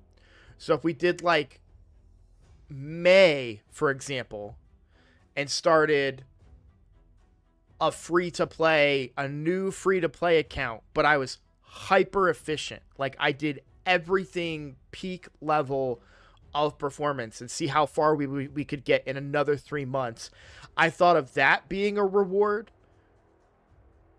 And then I thought of, I talked about this in the past, of doing a viewer funded account. And it gets really technical because, like, I don't want people to think that, like, if somebody said, hey, I want to donate $5 to the viewer funded account. Well, you donated $5, but I only get $3. And then that's taxed, so I'm only getting $2. These are just vague numbers, right? So if you donate $5 and I spend $5 in the game, I don't keep, like, I'm losing money if I was to do it that way, right? So, but I did have an idea that if I set a goal, right? So, like, if my goal is 1,000, and then I set an additional goal for 2,000, and if we hit that goal, then I would do, like, a $750 whale account or something. I don't know. I kind of wanted to see what your guys' thoughts were on those two ideas.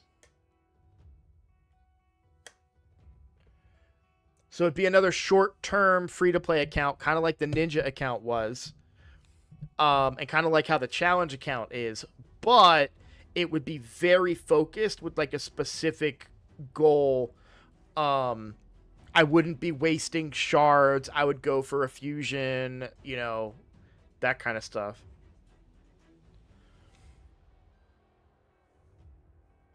All right, while you guys think on that, equip 4 champions with 3 5 or 6-star artifact sets of level 12 or higher. I hate this one so much. Getting rid of all my 4-star gear is actually a bit of a problem here.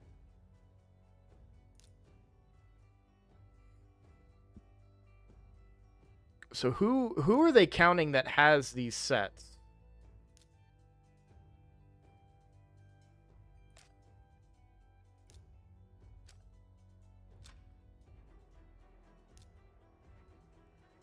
Four champions with 3 5 or 6-star artifact sets of level 12 or higher.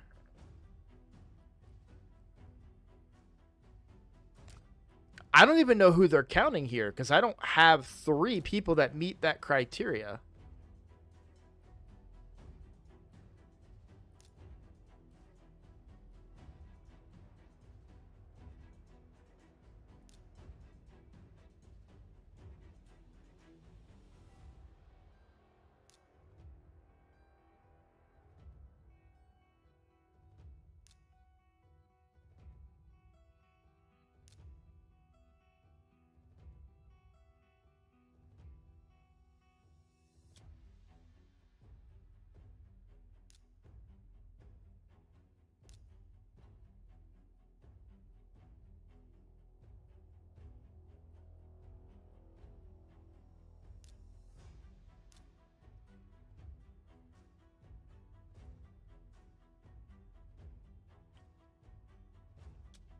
Oh, can you cheese this? No, because it's still one set. Okay, so you have one set, two set, red set, blue set. But these aren't 5 or 6 stars, so that's not it. But this is a nope, that's not a set.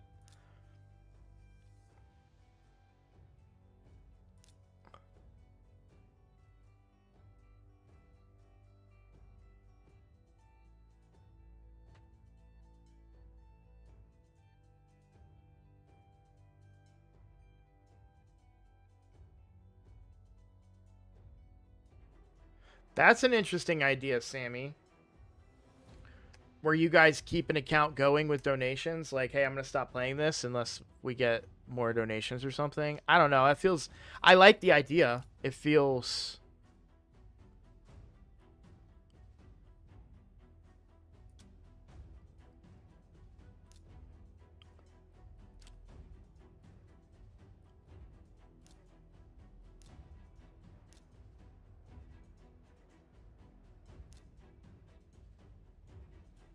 Because they said 5 or 6 stars. Oh, but see, even this one piece is a set. So 1, 2, 3. 1, 2, and nothing here. So she's not counting.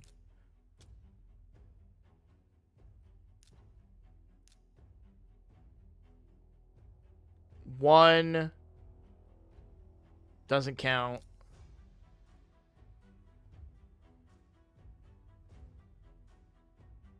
One, two, three.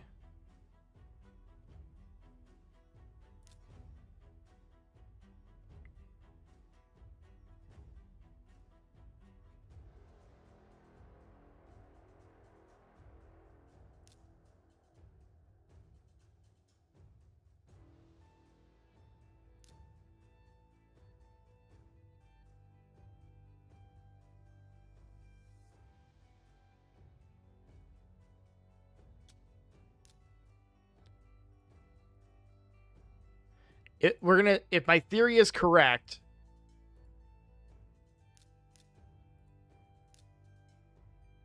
did it say 5 stars or higher or just 12 stars or higher? 5 or 6 stars, right?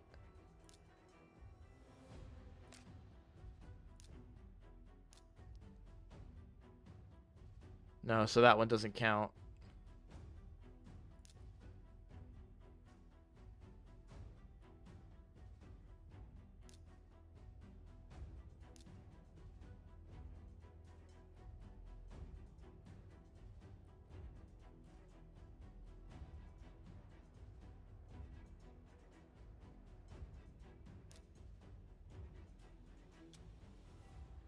I wonder if pinpoint gear is just being counted wrong.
Yeah. It's because of how they calculate pinpoint. Yep. Well, okay, so technically, I guess you could say it's a 2-piece set, but pinpoint alone counts as a set, I feel like. That's really cool. Oh, my goodness.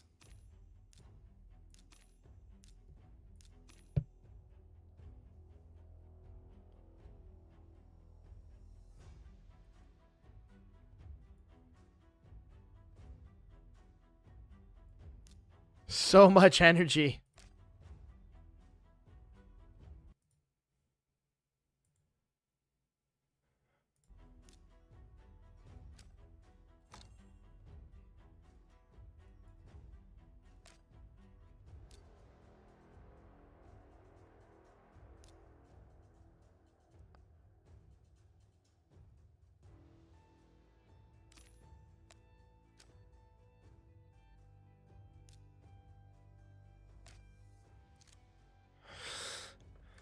All right.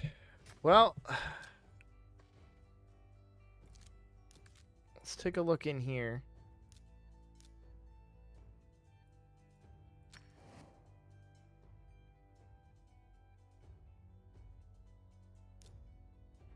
We're going to give this another shot.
That was close.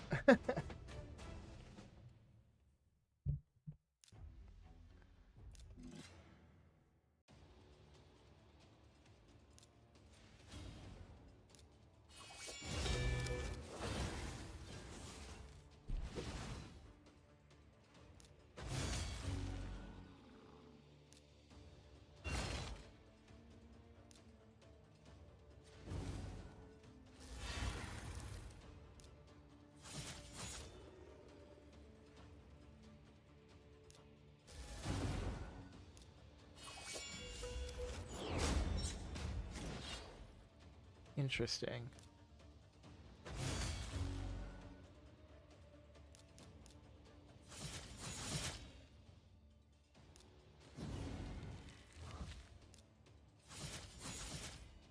Let me make sure my... Yes, okay, I want to make sure we're getting credit for this.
Yeah, she friggin' smacks, man.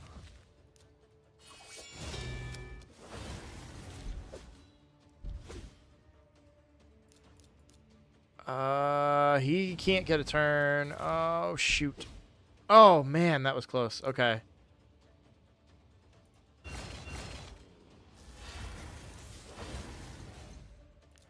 I got a little unlucky with damage there, I'd say.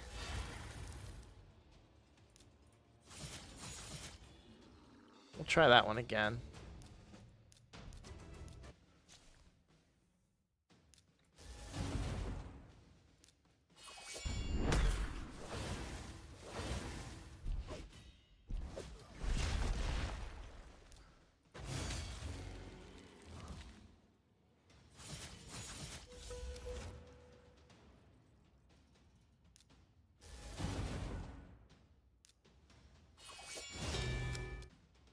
Those lockdowns really helped there. Take out the bomb.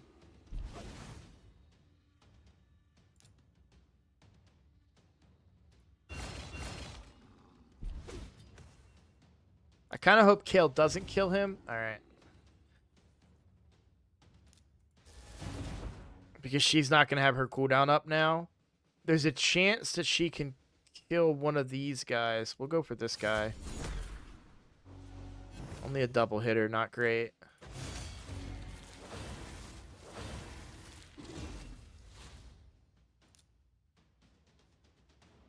We should take out the provoke so Kale can AoE.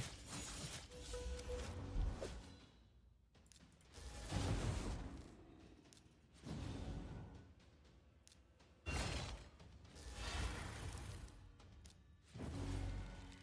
we go.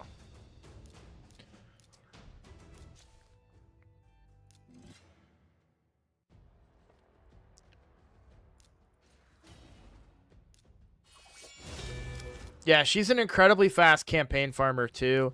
And again, this is what I'm saying. Like, we have her ability up again on the second turn.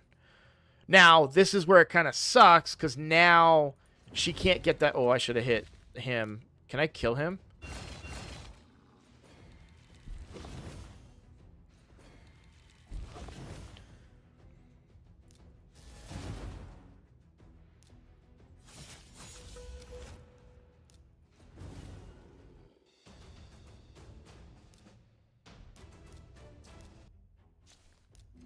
I don't know that I can beat War Chief, though, with this combo.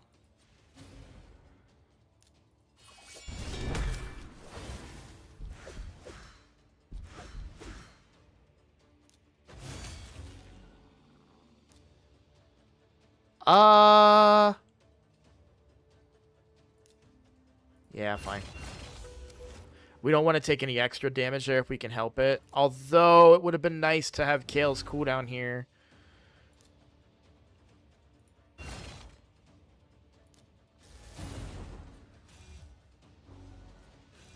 Because I think the magma bombs are gonna, yeah. Let's just restart that one.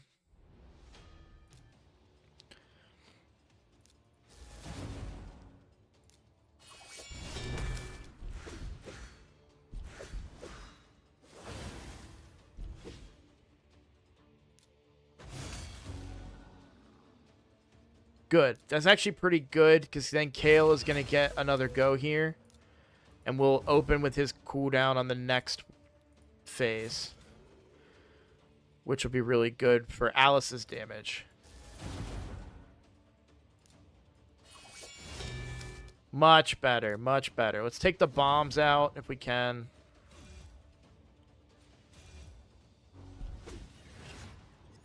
Yikes. This is going to be hard.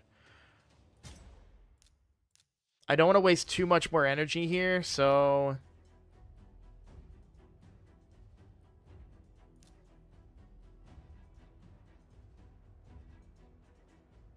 This is my other go-to option.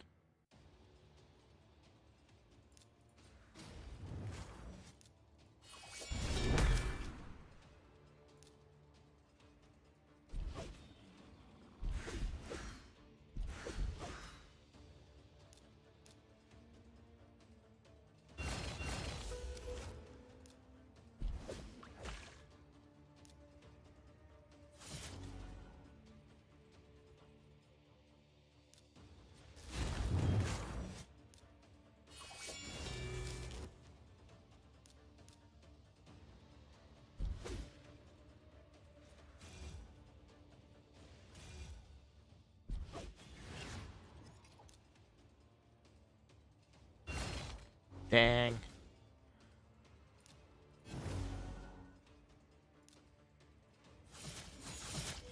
That gets my cooldown back.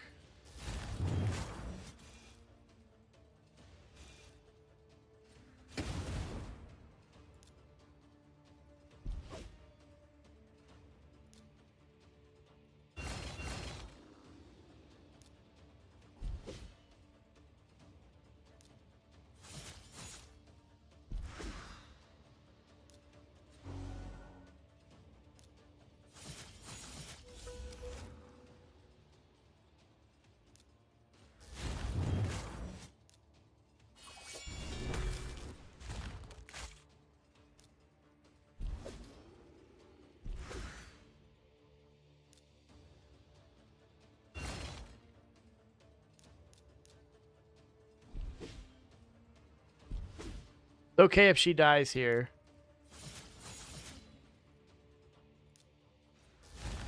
I'm not going to heal her because I'm going to have to revive her right now.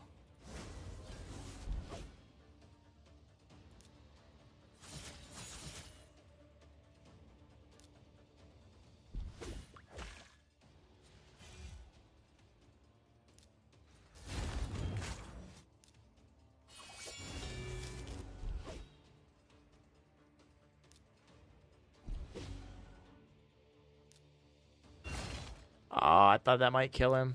I'll heal her this time.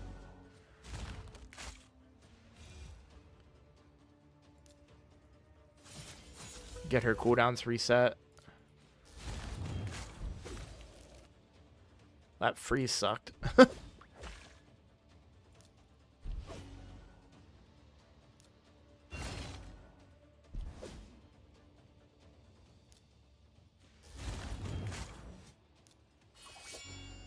Aw.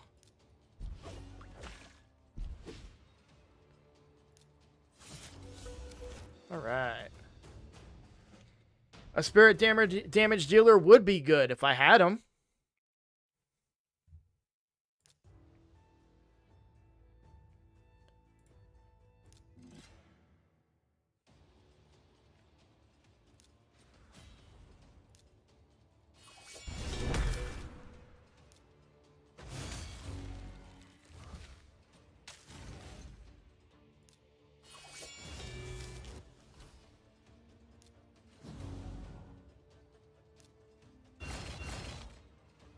I didn't think this one was going to be that hard, but yeah, there's a lot of force affinity in here. I thought it was more spirit in here.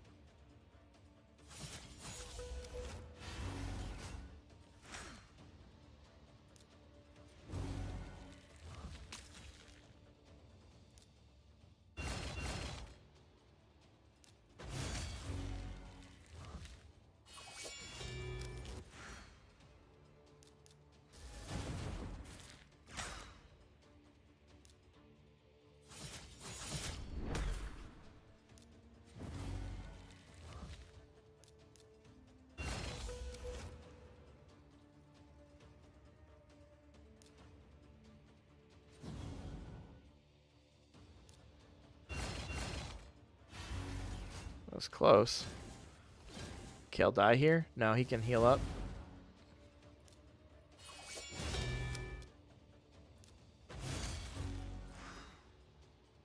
She has to take him out or we're in trouble.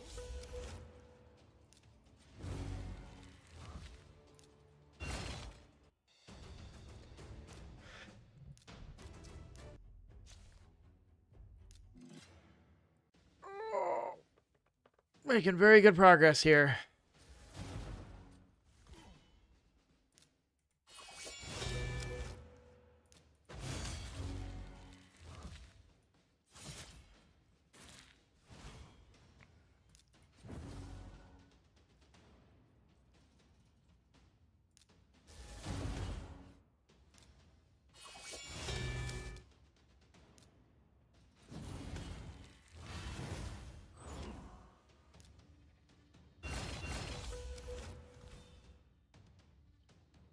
Yeah, Lumi, did you see how I got all that energy? I don't know if you missed it. So I had pulled previously, the video will come out later today, but I had previously pulled a 6-star Gizmac soul. So I sold that soul for 2 Eternal Soul Stones. Through those pulls, managed to get a 3rd Eternal Soul Stone. With the 3rd Eternal Soul Stone, I pulled another 6-star Mythical Soul and turned that into 2 more Eternal Soul Stones. So I got a ton of Deck of Fate stuff, and I was able to pin all the purple stuff and got a bunch of energy. I got 700 energy in one and then 300 gems in another, in 2 of the purple pulls. So that's how I'm refreshed all my energy and resources. And right now, I'm just using it for Nightmare Campaign because I don't know what else to do with it right now.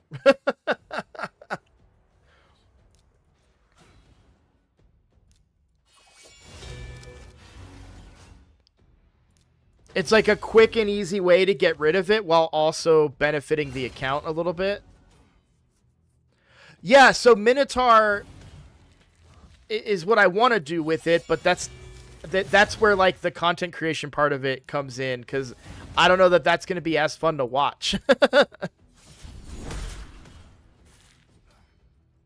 That's where it should be going. I also unlocked Minotaur 15 finally.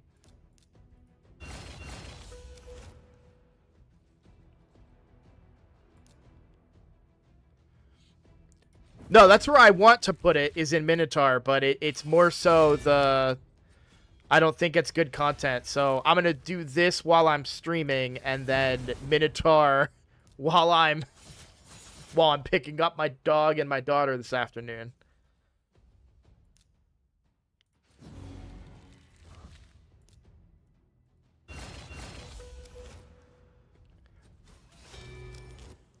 Sir!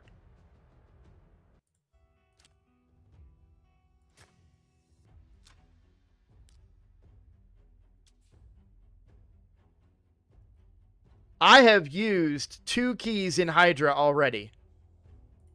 I will have you know that I have been doing my Hydra.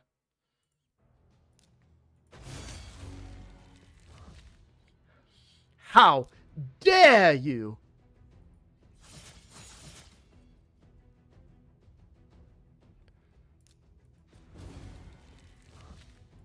That was on the free-to-play. The free-to-play has all 3 keys, but the free-to-play doesn't take full runs. I'll keep that, actually. And the only reason my 3rd Hydra key on the main account wasn't run yet is because we need to figure out the damage dealer situation. My Trunda, I was talking about this in Discord. My Trunda doesn't hit hard. And you know what? Let me log into that account while we're doing this over here, because I do want your guys' opinion on it, and I wanted to talk about that today. So let me find... Let's get off of the free-to-play account. And I gotta hit plus first.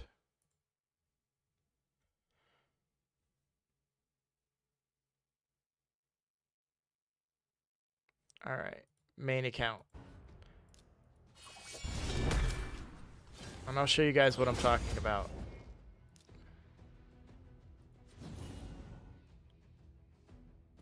She won't kill herself on this, will she?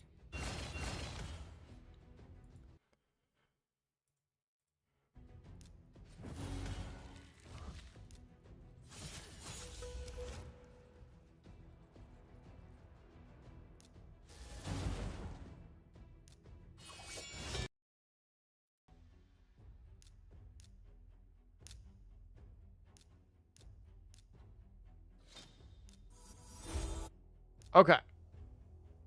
So this is the build on Trunda. I know she's slow. Let's ignore the fact that she's slow. I'll take the chat down. Ignore the fact that she's slow. Explain to me why she's not even hitting as hard as Thor with a 5-star blessing. I will admit, In fact, let me look at Thor's build. It might be masteries.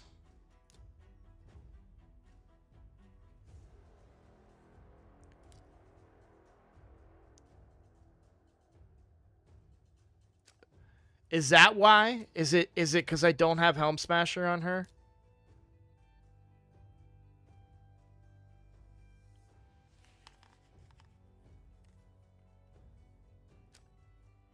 So she's in my hard team, right? I've done my nightmare team. My brutal team, by the way, failed, and I just didn't want to redo it. But somebody got eaten that was not good to get eaten, and I couldn't free them in time. It was just unlucky.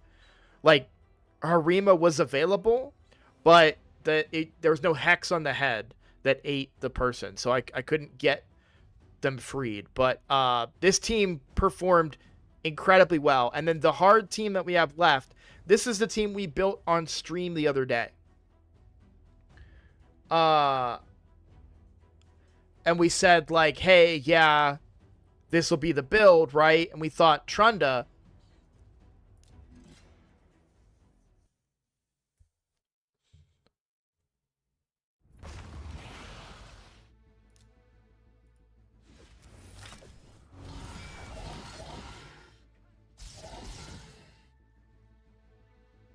She's hitting for 24K. Like, what?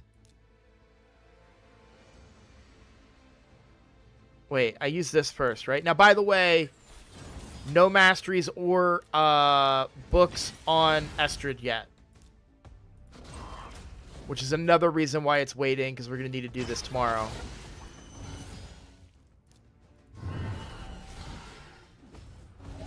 Like, see, that Wukong hit harder than what she hit for. And then we'll do this one.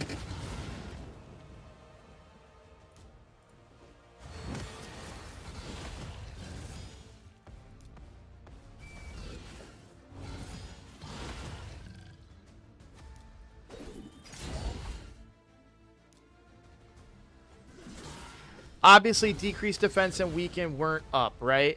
So we can count that into our equations here. But, like, this is supposed to be the big hit. I'll hit. They have decreased defense. They don't have weaken. Do I want to hit maybe here because they have decreased defense and weaken? Or we go positive affinity hit? We'll go the positive affinity hit. That's only 300K.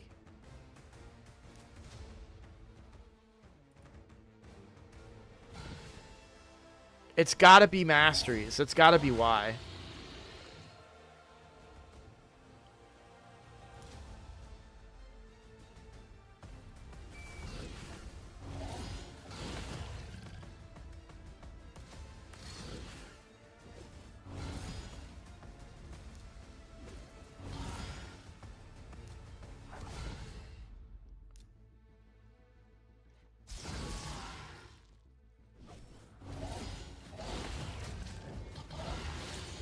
I'm not expecting her to do 3 million. I'm just saying that I want her to do greater damage than my regular damage dealers can do. This is why I'm asking the question, though. Am I misutilizing her? Am I doing something incorrect?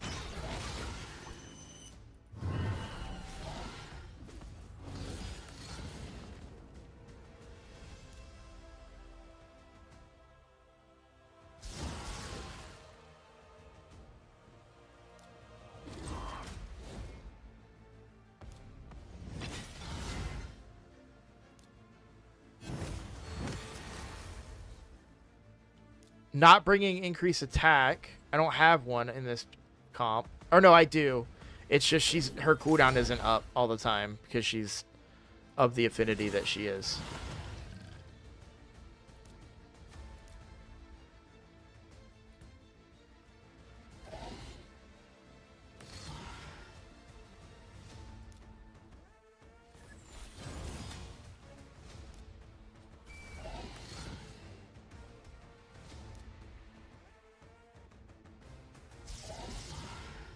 I mean, those were good hits.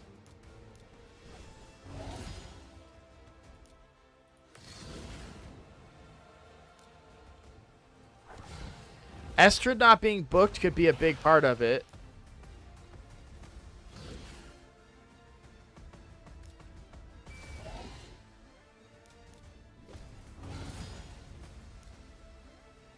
So this should be a big hit. It's a dead head. Okay. It's just slower going than I would like, but I think you're right. If we fix that mastery problem, and we can do that tomorrow during Clan v Clan, then we can book up Estrid and get that increase attack out more often too.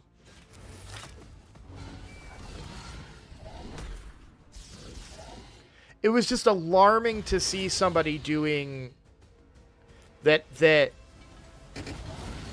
was 7,000 attack on my account, hitting, you know. Oh, good point, Jane. Thank you, thank you, thank you.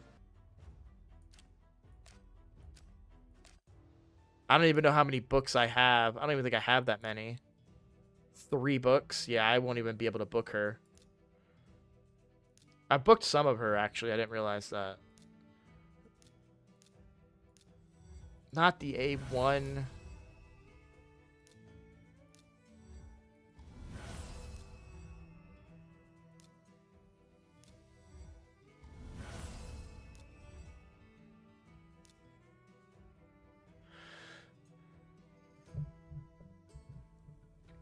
They take a few turns to get rolling. Yeah, and I understand that. It's just like Thor.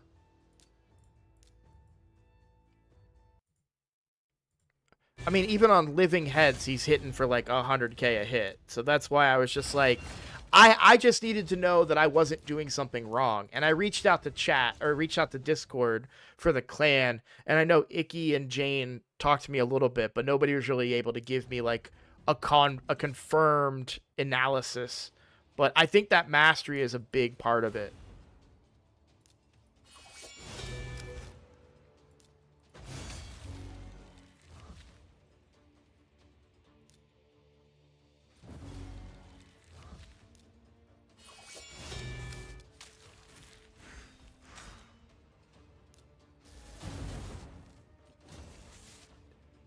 Dude, if I get Narcissus tomorrow...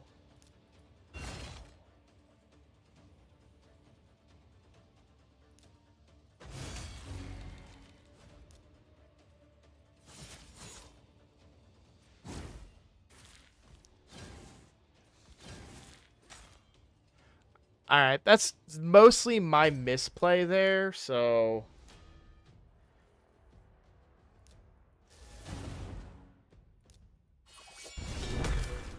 I do not A2 here. Well, this time I definitely don't A2. But yeah, I need to have the A3 up here to get them lower so that she can kill them.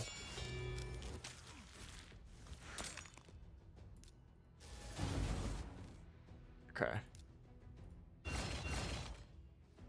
What do I have going into this turn? Do I have any cooldowns up? I don't think I have anything.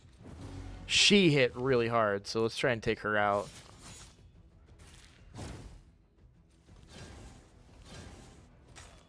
Damn it!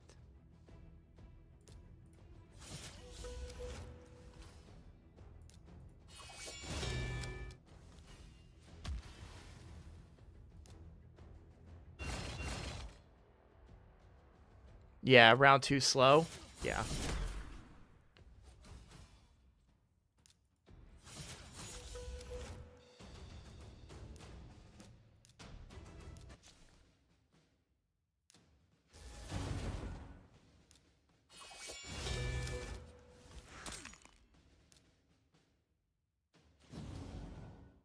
Yeah, originally I did his A3 there to try and heal up, and that was the mistake.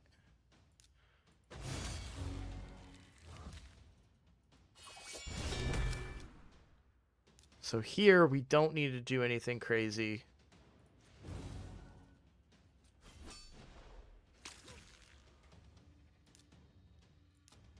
I'm fine using this. Not really scared of an apothecary. Alright, we have full cooldowns here. Boom. Boom.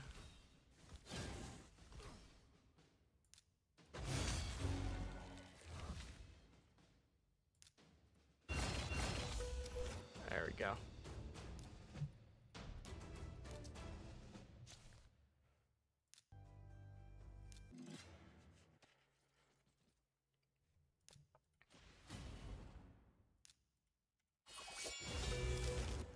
This is good points for the event, by the way.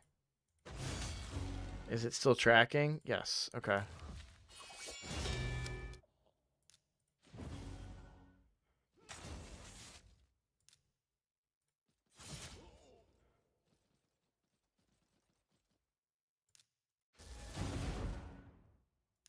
Sorry, I don't mean in-game event. I mean the challenge itself. This is good points. Does that poison kill him? Oh, so close.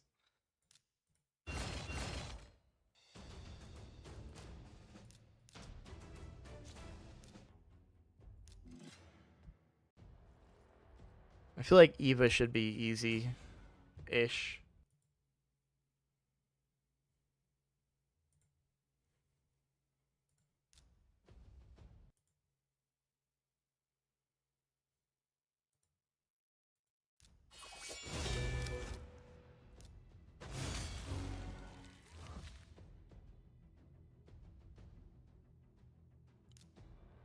Oh, this is pretty good for me, actually. Yeah.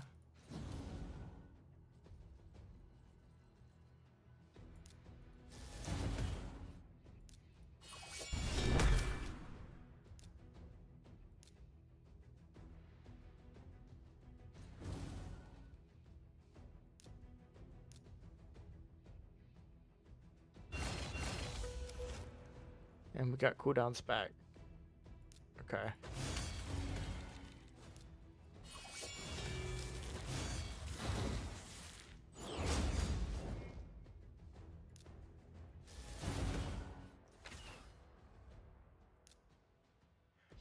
How do I want to do this?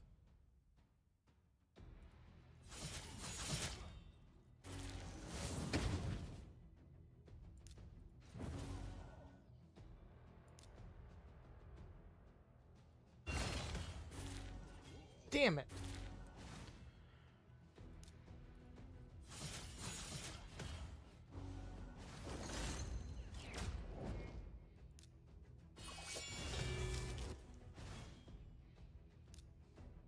That's gonna hurt.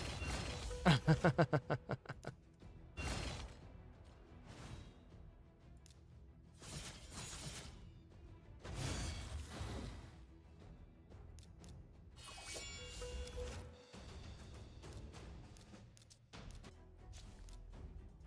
think this is an Ugo one.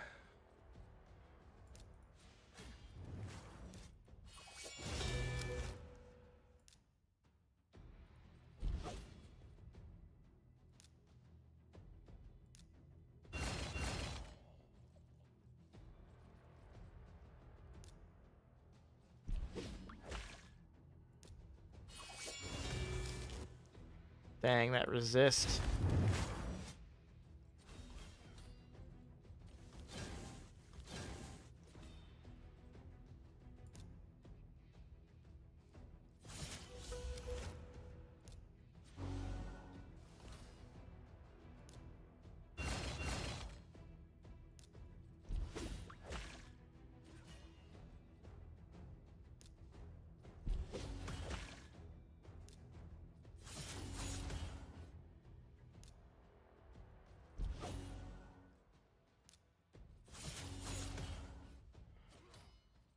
It might take me forever. We'll keep her. We'll try to keep her topped off if we can.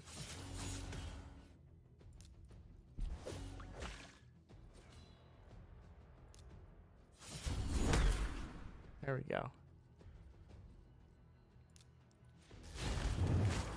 That will help with whoever gave her all those freaking buffs a turn ago.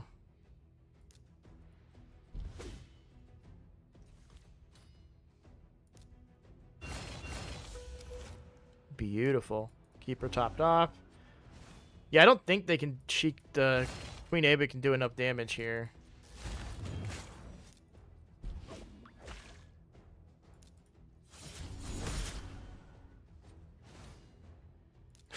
Would have loved if she died from Brimstone there.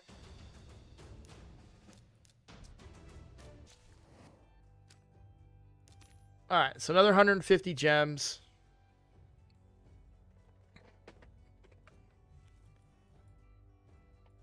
How hard is Tilshire?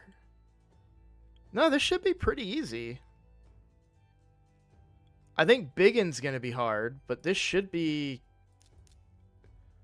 somewhat easy based on the affinity.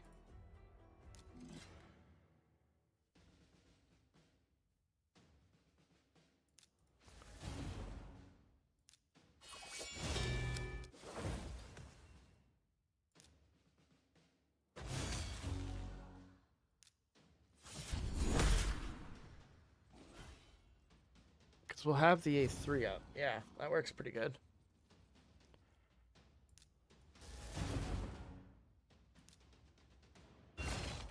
Ooh, I really wanted that to be a kill.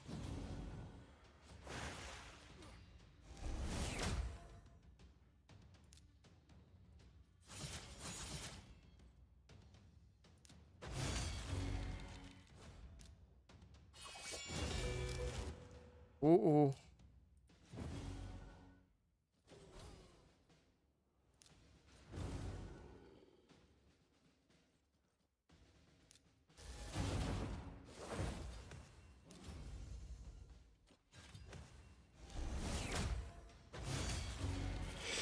Yeah, those reflect damages hurt. So, I think this is going to be what we run with from now on. Yeah, you read my mind exactly.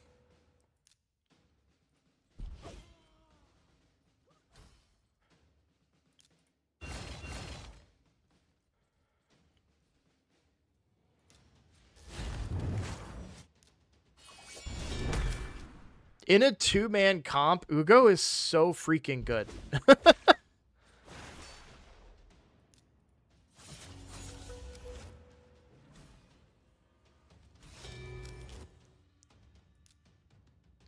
It's funny to think about it that way, right? Like, Ugo gets worse the more champions that you have on the team. But if it's just him and one other her and one other person, she's so good.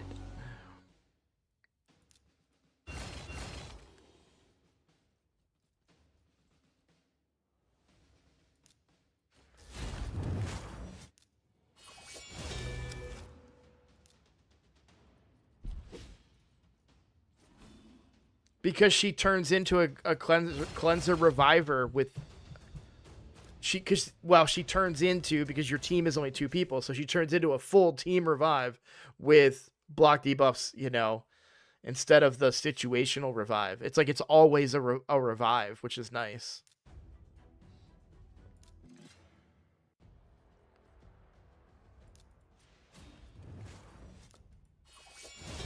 I think in the point totals, a lot of people have now been doing Nightmare. But I am curious to see, because each Nightmare campaign, this is 2 points per star.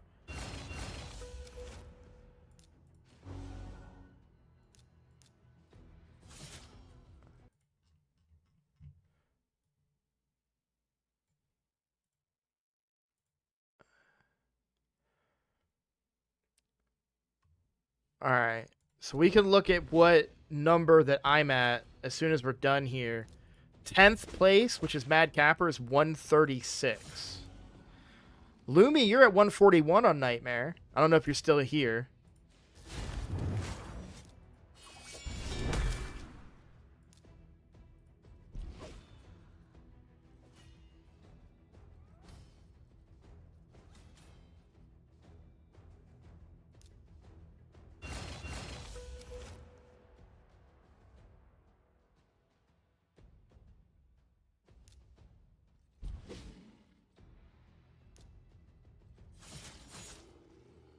All right, is my block buffs up here? That might be a problem if it's not. It is. Okay.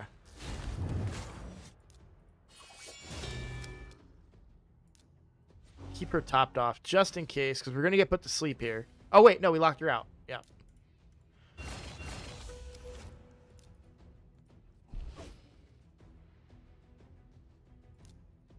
I don't have chat up. Hang on. Go. Hey, how's it going today? What's up, Critical Telos? It's going pretty good. Hey, RB, did you do Hydra yet? We can do Hydra. We can do Hydra. Let me... I'll just... We'll do Hydra while I do Minotaur. That sounds fair. You were trying to go for the legendary books, but I'd have to star all the way to 12-7 to get them. You can't 3... You're not 3... So, oh, wow. So you're not 3-starring anything? You're 2-starring everything? I am at 132. Guys, we're gonna do a little bit more. I want to get to the speed. I really want to get on the board for this, because I think this is gonna catch me up in points pretty good.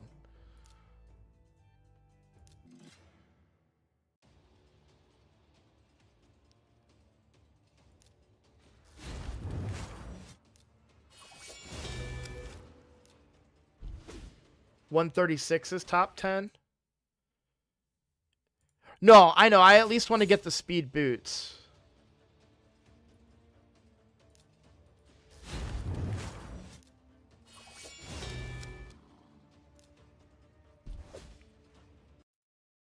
And I'm at 131, I think it said. Or was I 134?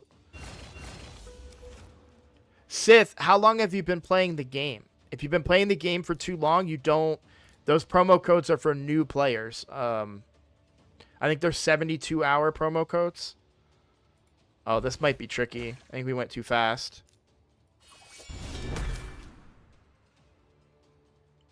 8 onwards. My 2 guys couldn't alone handle it. Yeah.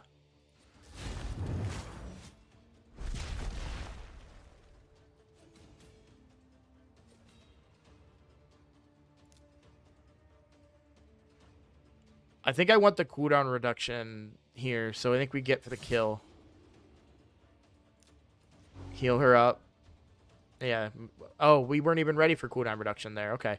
Man, look at how much HP Warlord has compared to these epics, seemingly.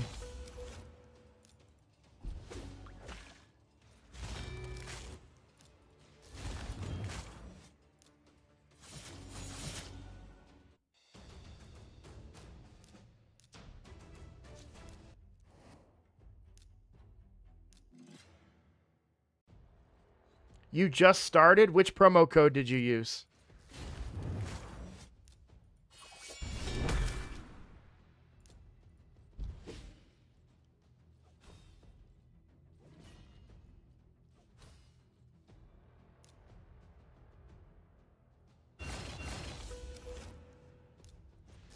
Oh, why did I reuse that? Sorry, guys. I'm at 135 now, so I'm on the board. You guys just really want me to do Hydra, don't you? Mid-game top?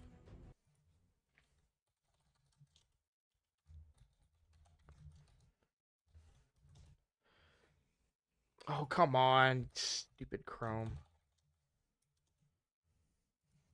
No, I don't want to look at my history. I just want to go look at the promo codes.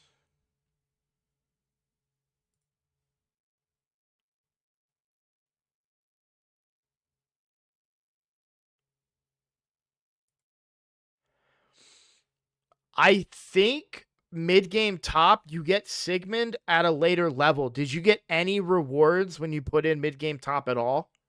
If you put in if you got some rewards, but not Sigmund the High Shield, who, by the way, if you put in a promo code, he'll be up here in your chest. If you didn't get anything for it, then I don't know what to tell you.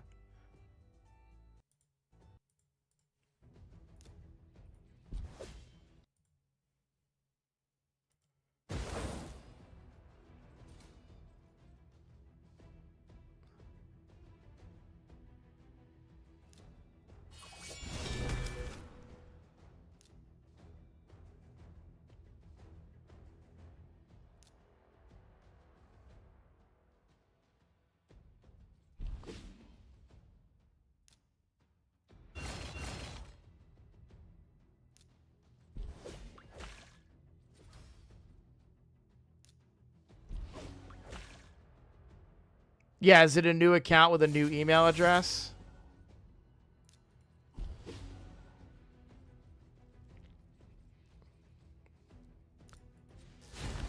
Oh, that's so clutch for for him too.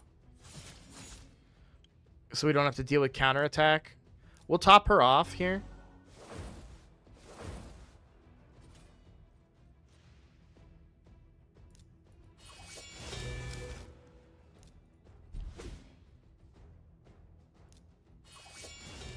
That's so cool.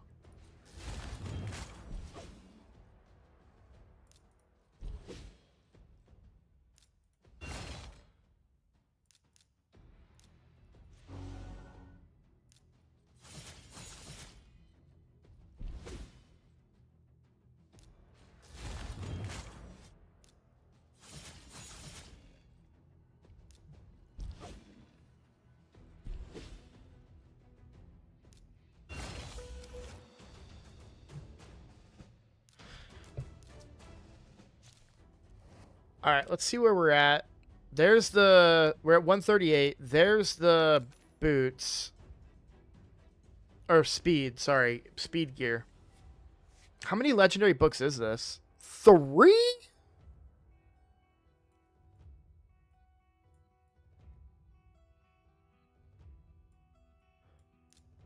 And 2 million silver and 175 gems.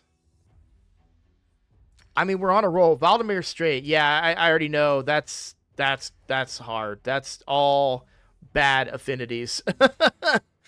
But Alice being Alice, I don't know. We might, especially with Ugo in there.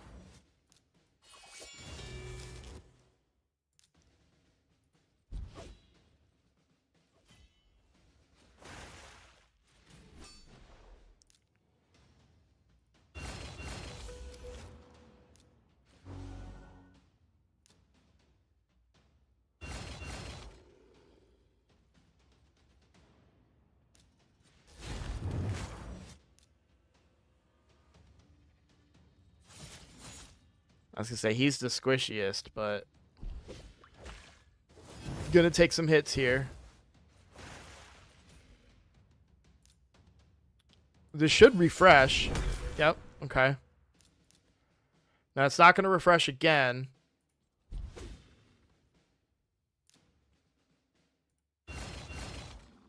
I'll take that. Probably should have healed there. We'll see what this guy does damage-wise. Okay, not bad. Top her off to keep my cooldowns. And we just whittle this guy down. I don't think he can kill Alice. Like, he's not going to one-shot her, is what I mean.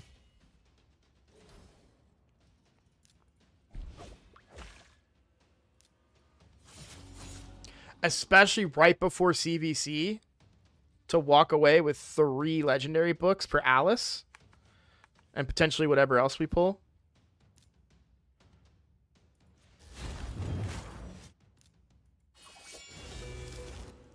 Damn.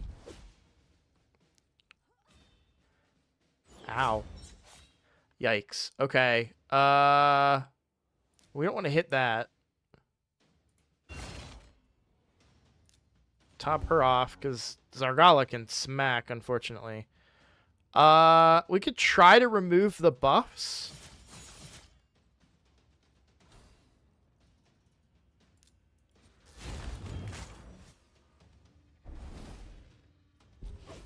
Okay, we're okay.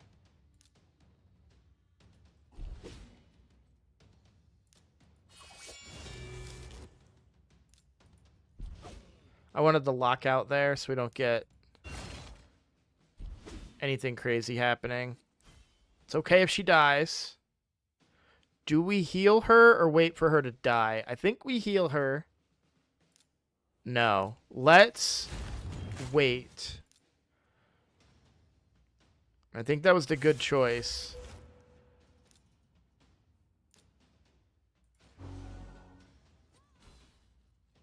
If she crit there, that would have been really bad.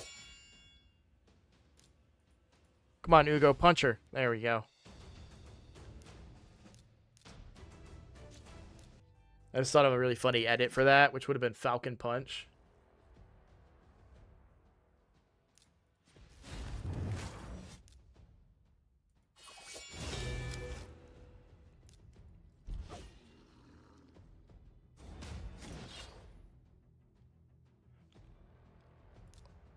Let's A1 first to get rid of the unkillable. There we go. And since we saved all of our A1s, let's... We don't need to do anything else here. We can just A1.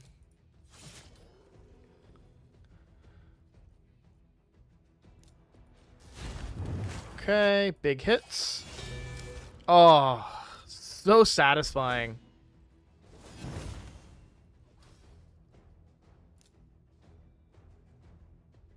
I don't want to use the A2 because that's not going to come off cooldown.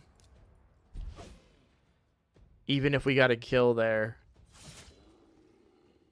So I think we just whittle this guy down here. I think if the A2 comes back up, we use it again, but... Or the A3, not A2. But I think we're fine just whittling him down. Because she's going to heal all that back up.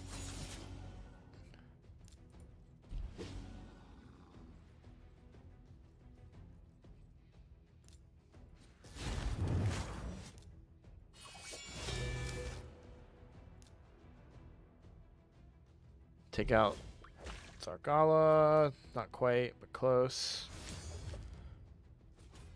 Okay. No crits. Nice. That should be it. Yeah. Oh, forgot about that, dude.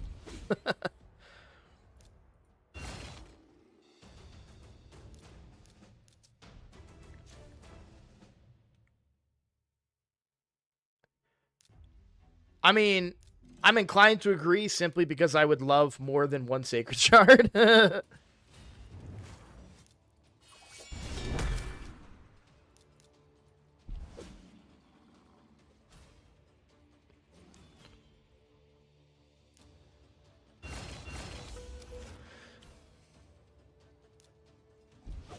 when you consider I'm only like 2 weeks into this game and I'm already being able to do Nightmare, it's probably not...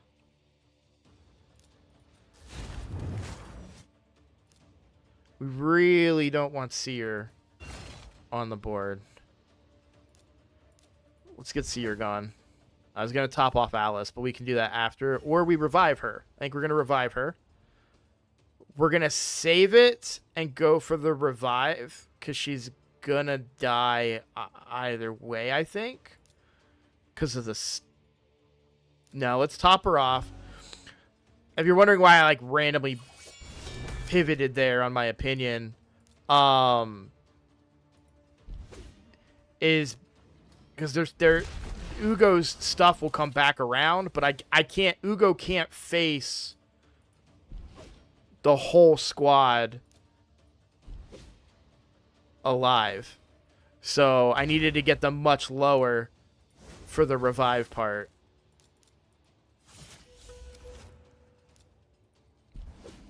So now we're back on track.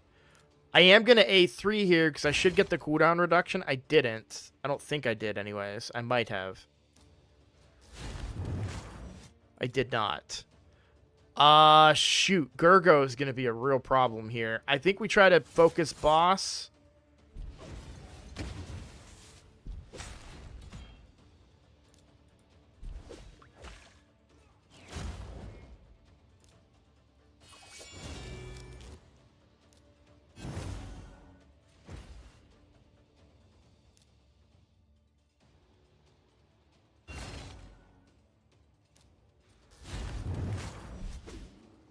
Dang.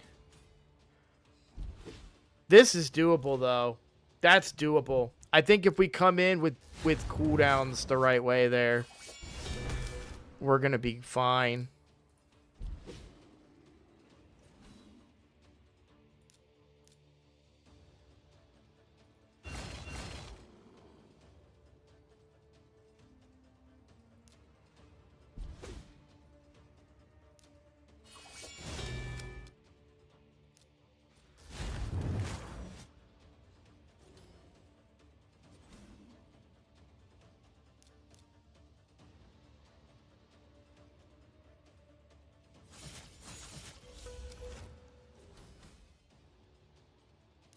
We'll top her off here. I don't think I killed them all. Ooh, I did way more damage than I thought.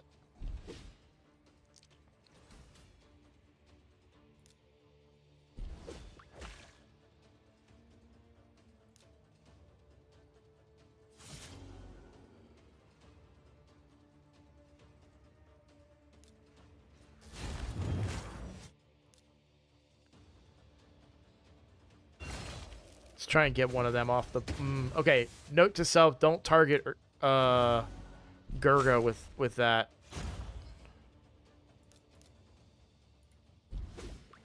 That's huge.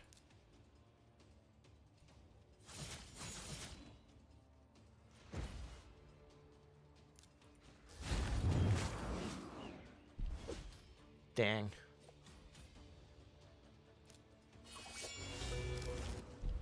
I was too scared on round 2. Which is essentially what happened there. Not having that cooldown early. Alright, we'll try one more time. And then if we're really hard stuck here, we're just going to go do Hydra. I don't know that I'm actually going to be able to do... You know what? Ugh, you guys can hate me. We're not going to be able to do Hydra. And the reason is because I'm expecting a phone call any minute now that Teddy's ready for pickup.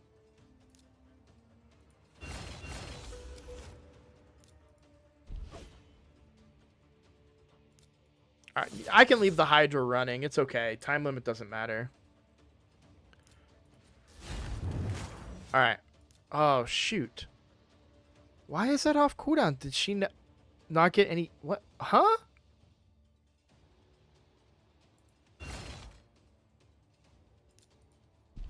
I did something wrong there because I was distracted.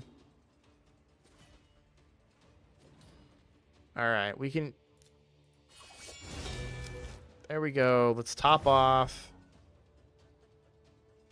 Don't use it again.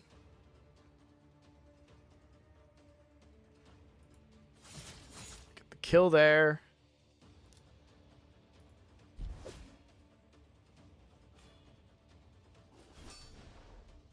Okay.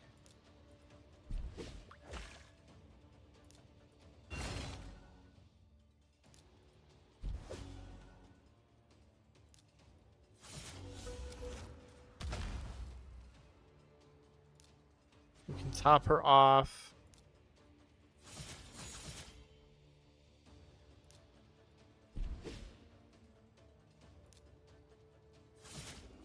Alright, so we're going into this with full cooldowns. We landed it on everybody. Big hit here. Lockout, which is huge.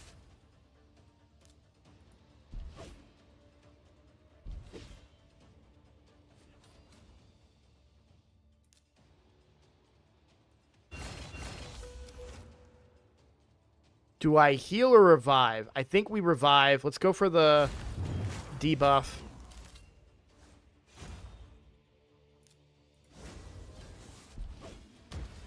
Damn it!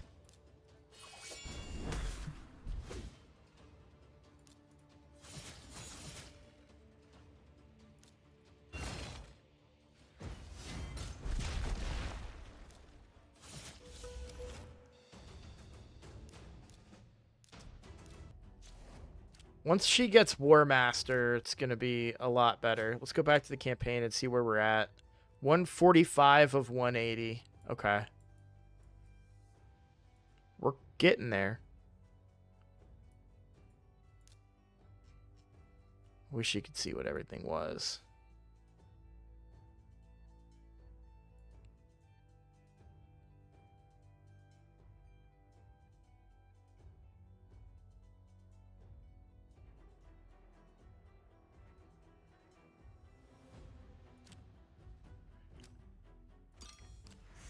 You want me to craft relics?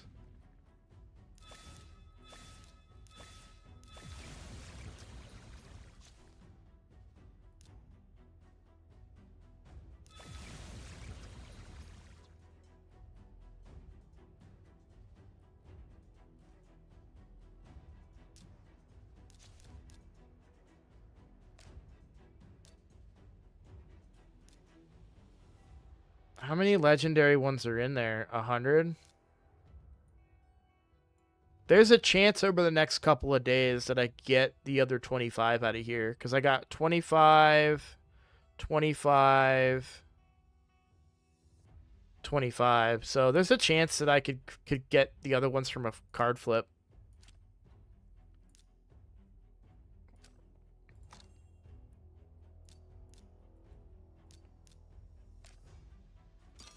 What am I hoping to get out of that? Probably Cat's Gaze.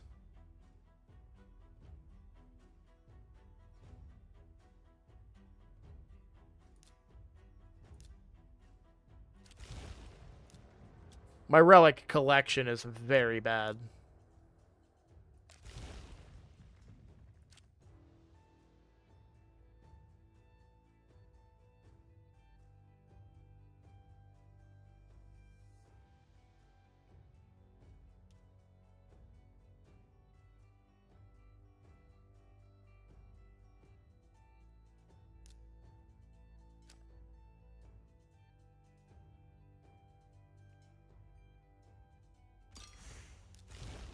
Oh, wait. Those are relics on the free-to-play, though. I didn't realize that. I thought I was on, like, a bigger account. Because my brain shifted to Hydra.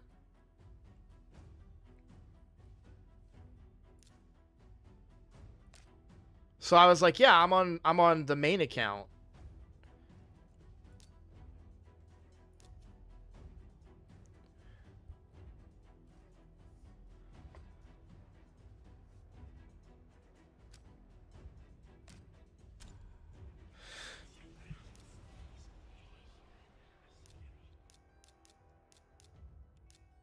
Yeah, it doesn't get me anything.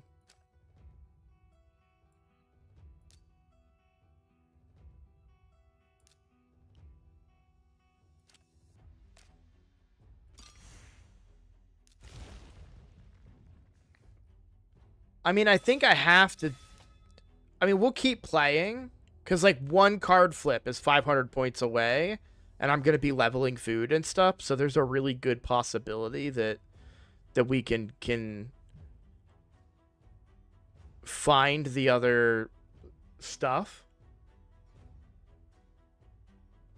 Do the blue one.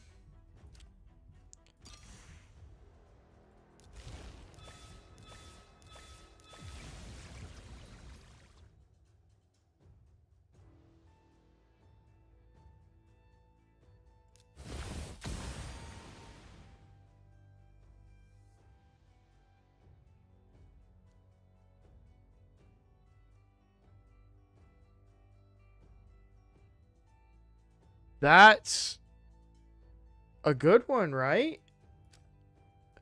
Guys, on... Oh my god, put that on freaking Morag.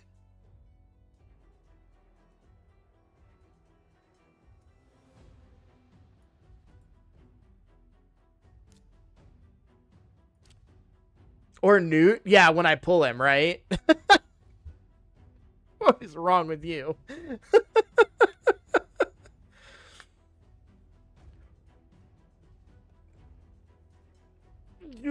I'm sorry, I just had like an idea. Let's look at challenges really quickly here. Okay, so there's no more sacreds in challenges. And no more sacreds in missions either. So realistically, the next time I get a sacred is from being able to do campaign.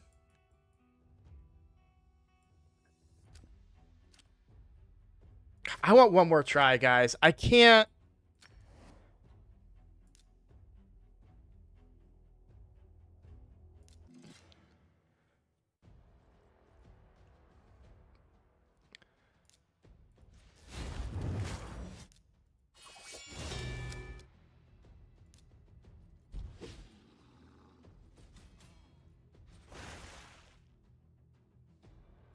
He said stop using it.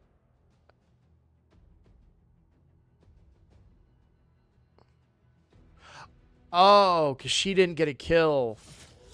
There we go. So now that's been refreshed. We'll top her off.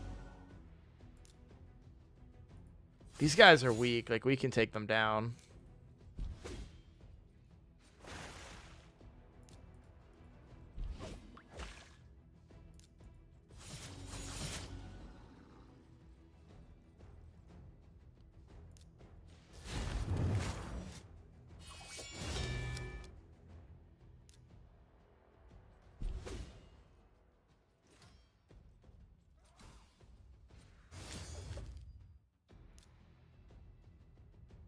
I want to kill him because he's next to take a turn.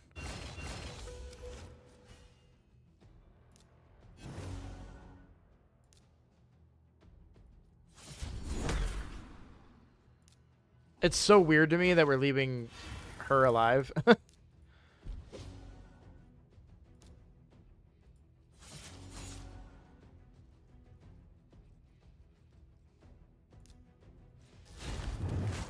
There we go.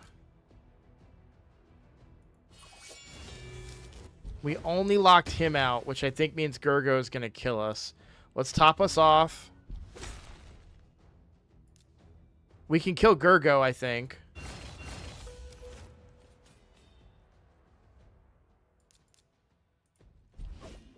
We need that leech. I think that leech is really clutch there.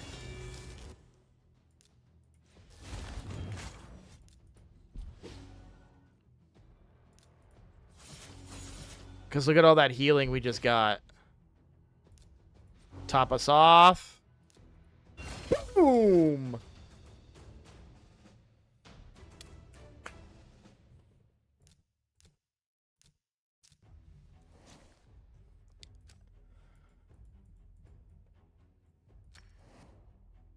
Yeah, look at that. Force, affinity, everybody. He's not void affinity normally. Is that a change?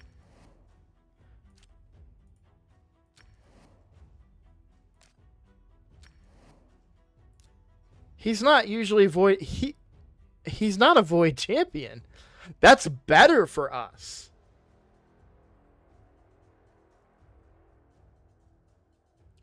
That's good for us. We're going to give it one shot here. And I say it's good for us because we get to use...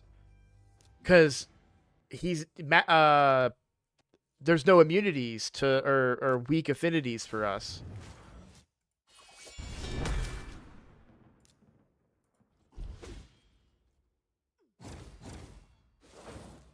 Good night, she hits hard. I don't want her to take a turn.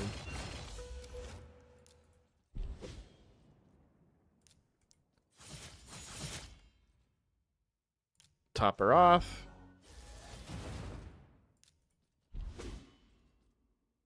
A1. Yikes.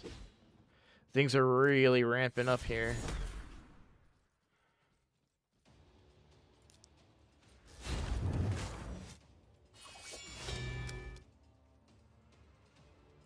I don't think we need to top her off, so I think we take out a Canoness. I'm really worried Abyss is just going to one-shot her.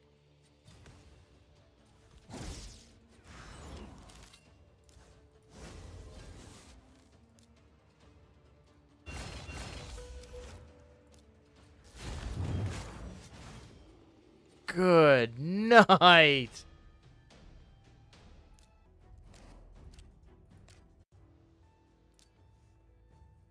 Yeah, we are not doing any more of that.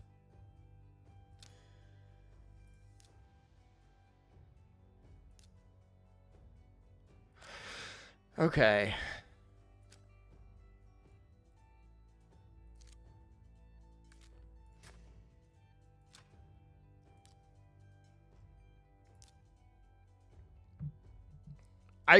I really wish, because I can one key hard now, at least on Spirit Affinity. Just by about a million. I would really love it if we could start killing Brutal now. Oh, I might not be able to auto. No, yeah, 3 million. I can do this.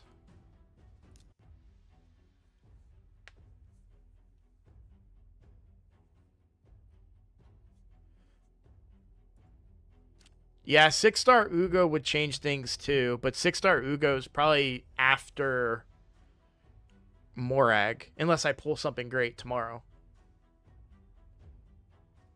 That got me 5th place overall, or 5th place on Nightmare campaign progression.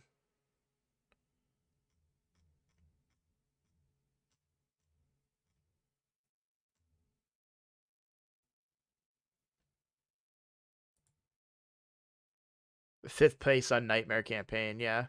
So overall, I know I'm way behind. So overall, I'm number 12 with 2,100. Sorry, Lumi, that just put me past you, bud. You're 2070, I'm 2,100 now. But I'm past Hell Hades, which was a personal goal for me. Bront shot up by getting that Geomancer like crazy. But I think that we as a clan may need to say, like, hey, in a couple days, can we all just put keys into Brutal regardless of where you're at so we can kill it? But I don't know that anyone's ready to do Nightmare yet. So maybe not a couple of days. I might be getting ahead of myself there. But I don't know. Because if he's doing 27 million on 2 keys, I don't think he can really do 40 million on Brutal yet. But I don't think you really want to, or Nightmare, but I don't think he wants to 4-key Nightmare for just one chest either. So it's kind of tough. We're in a tough spot, but I'm happy with the progress of my team. And it's only going to get better as I get more masteries, which, by the way,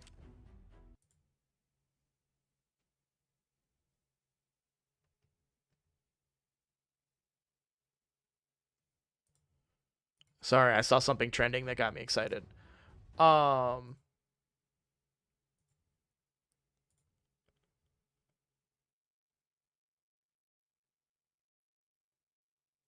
Yeah, but I don't know that I would use her with Alice because I think I need the revive and healing.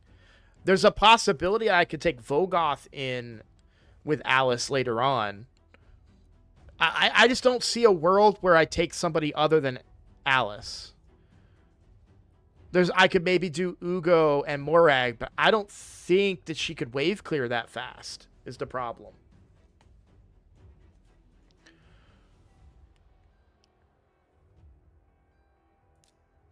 So Alice is still like missing masteries too. Like that would have been 6. Like how much more would I have done if I had this mastery in there? You know what I mean? We didn't even talk about Lore of Steel. Let me look at the build that I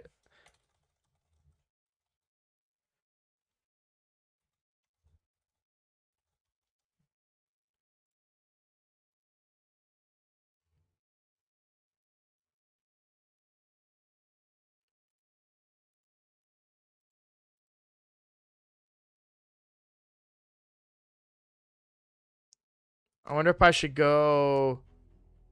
Well, no, so I can get these. Let's get these. If you're wondering why I waited to get them, it was more so sometimes the missions don't. It's not the missions. I think it was the challenges.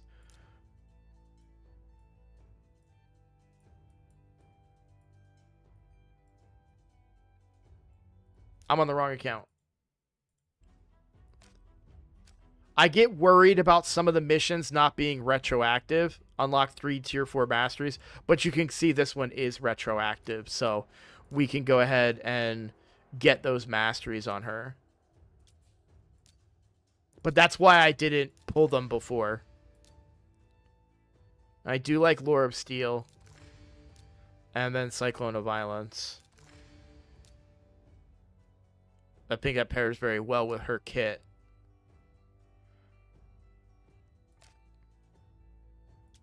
Where are we at stat-wise now? 4,500, 173 speed. I would like to get those stats higher.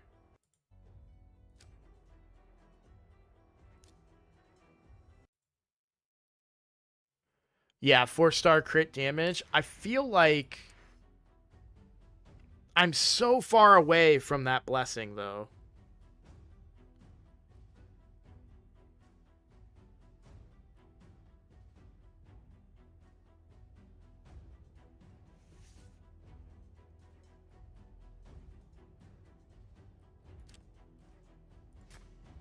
Wait.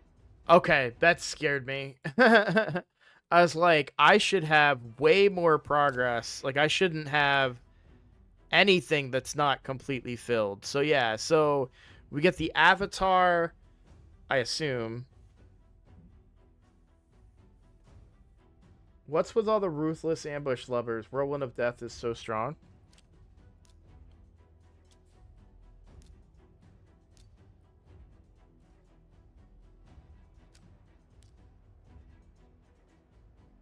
Killed by this champion, stacks across each round in a battle up to 18 speed. Yeah, that is a very great ability. I'm building her for arena. She's my wave clear. Like I don't want to like rebuild her more than once. So this is great for what I'm trying to do with her for wave clear, but I want her for arena. And so I want her to hit harder on the first hit on each enemy because I run speed teams with her. That's why I did that. This is better. I agree. If you're going across multiple rounds. But 18 speed because you gotta, what was it? What is it? Because you gotta kill them. So it doesn't do you any good in arena other than, you know, if, oh, you kill one champion, you gain 6 speed. Cool, but, you know. I don't think it matters as much to kill that 4th guy, right? You need 18 more speed to kill that guy. I would rather just have 8% damage up front.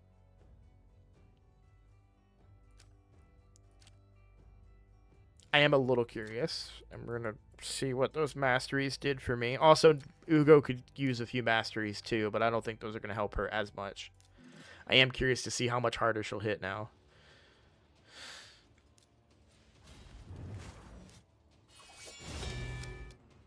A lot lower.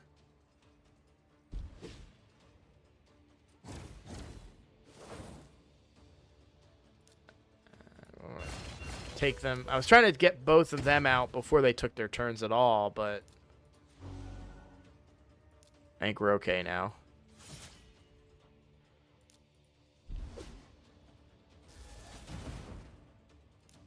It's Abyss that's going to be the problem.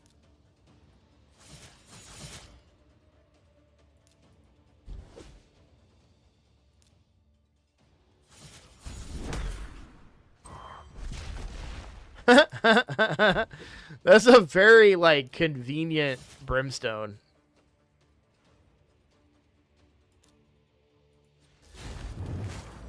That landing on Abyss is pretty good. Top her off to see if we can survive Abyss at all. Or try and kill Abyss here. Oh! I knew it was a long shot. I had to try, I feel like.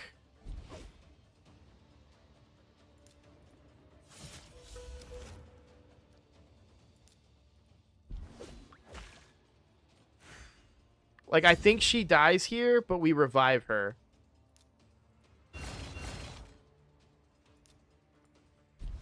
I saved the AoE. We probably could top her off now. Oh, okay, we're in trouble here. I think she's going to end up having to be revived here. Since we don't have any... Oh, we could top her off. I think we're okay. Nope. That was a mistake. So now Ugo needs to live 3 turns.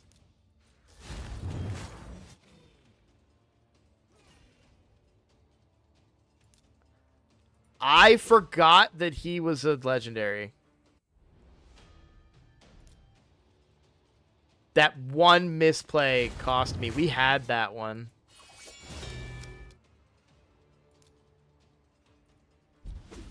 Hey, let's go, Ugo.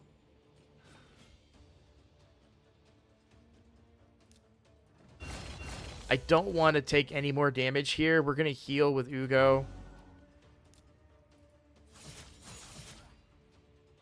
And I think we're good now. Because he's quite slow.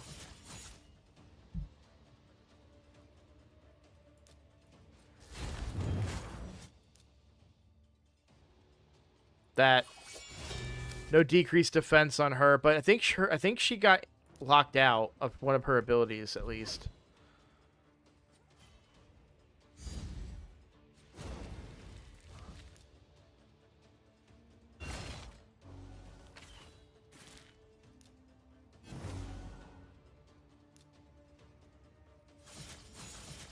Take off that healing.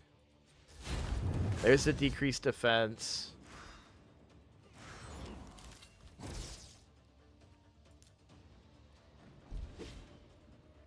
I was gonna say, Ugo's quite fast. I think Ugo's okay here. Maybe not. I think Abyss finishes. Nope, yep, let's go.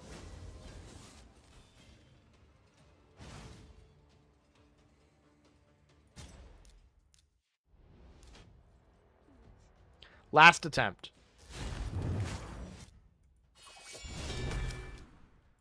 Falcon Punch. Not it.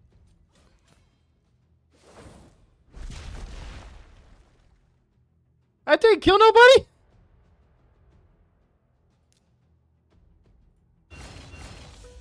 It's what I wanted. That's the best case scenario. They don't get a turn now.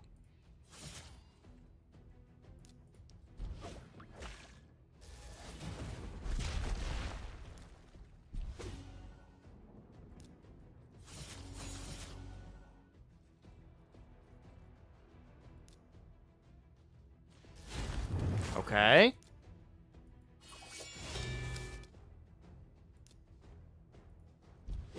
We don't need to top her off this time, so we're good.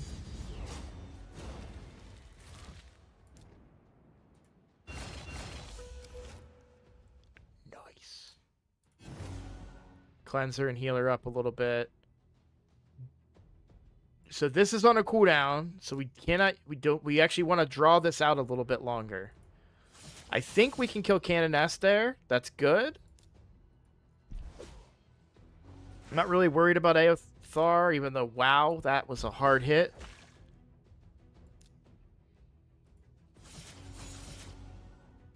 Like, even if he kills her, I think we're okay, because then we can revive her.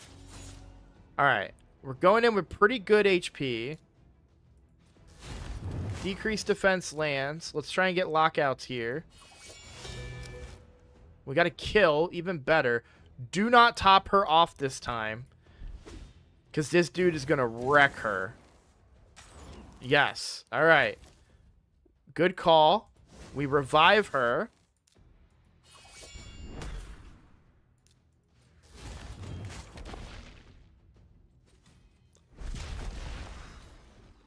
Dude, we were so close. We were so close.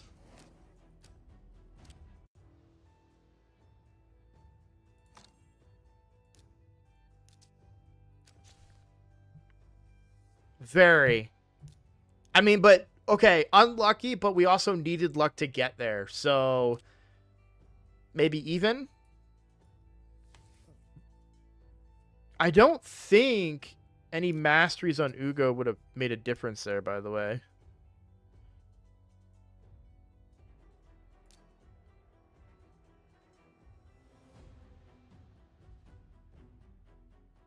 No.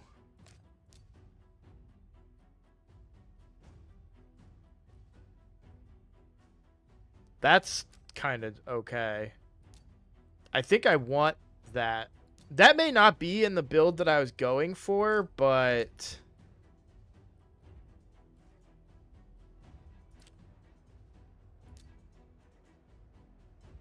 I like that. Gaining turn meter on Ugo. Speed on kills for Ugo? Ugo got one. She barely Falcon punches anybody.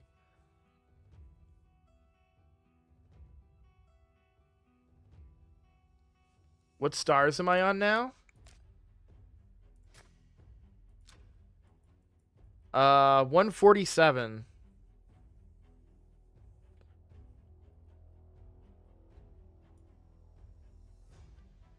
So that would get me 150, and I would get 2.25 silver. Which might allow me to rebuild Kale.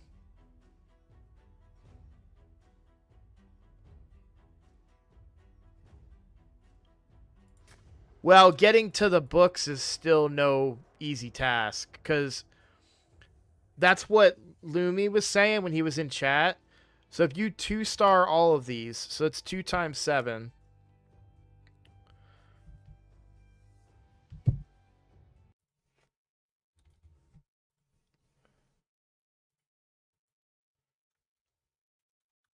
So it's 14, 14, 14, 14. So 14 times 5 is 70 more. And I'm at 147. So 217. That'd be enough. Yeah. Okay.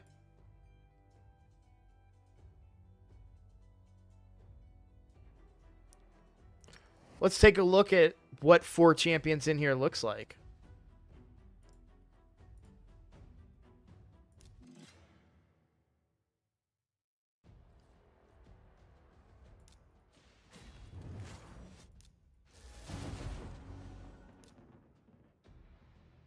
I think I saved the heal here.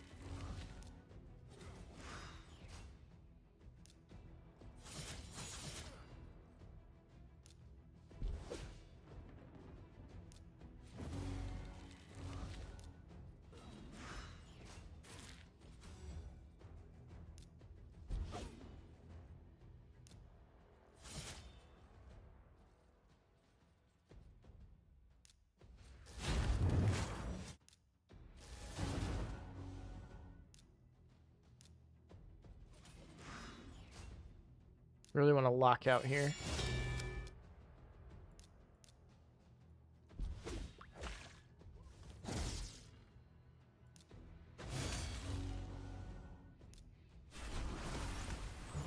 Nice little heal.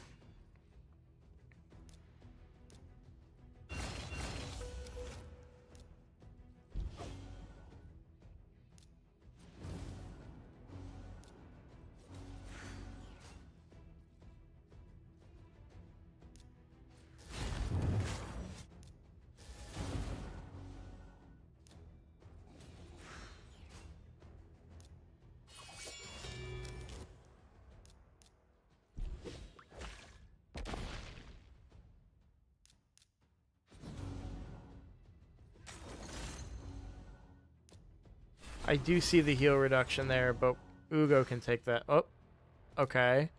We gotta slow down here, because we have to get the revive off here.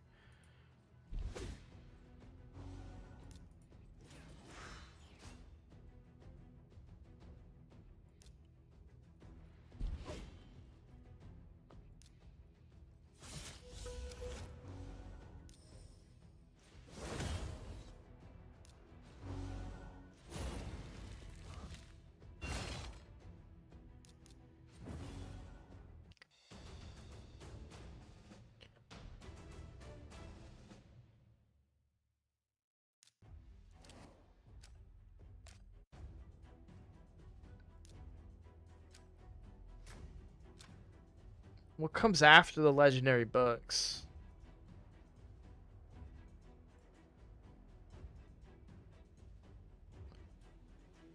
Well, alright, we'll at least do one more so we can get the...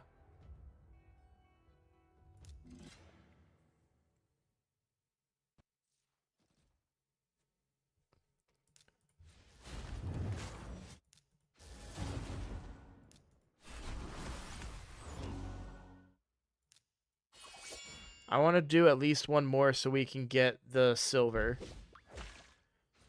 Because we need that pretty bad.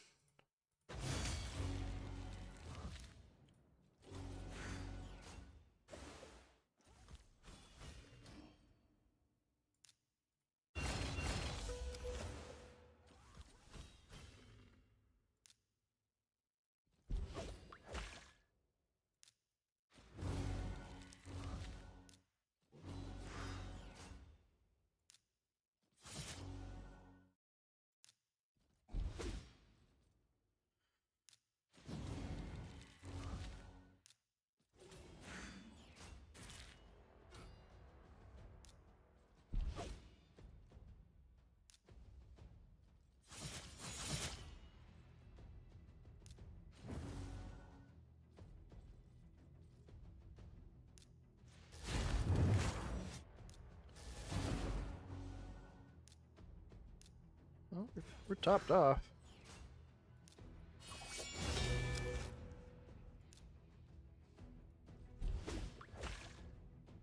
I don't think there's a world in which I bring both Tagore and Alice, though.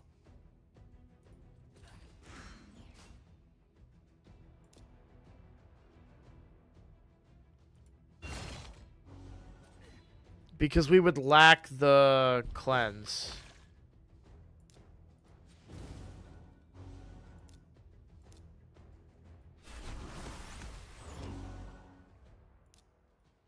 I feel like Ugo brings the exact same thing that Tagore brings, but the cooldown on the revive is better, and it brings a cleanse. And decreased defense, and block buffs.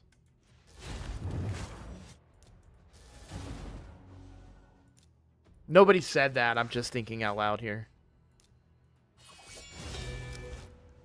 What a hit.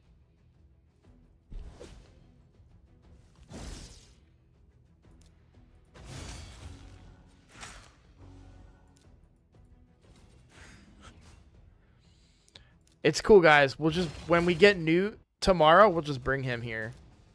All right. 2 million silver.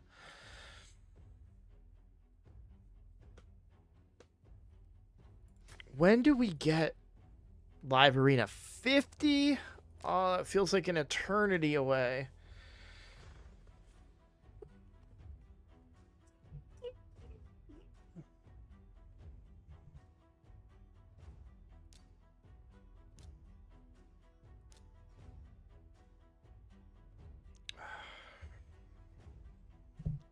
Aren't there a ton of points in this Dungeon Divers?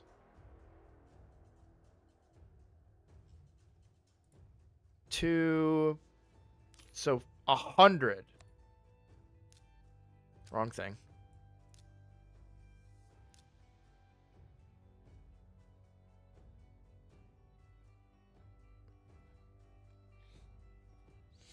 It only gets me to here.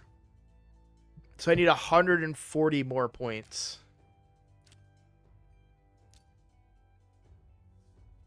And I won't be able to get that high in a Dungeon Divers. I already know that too.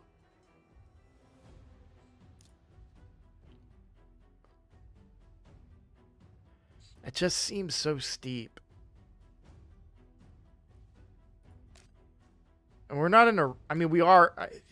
Well, are we in a rush or are we not? I mean, we're going to get here. So, if I get 9 a day, that's 3 days. If I get 12 a day, it's still 3 days.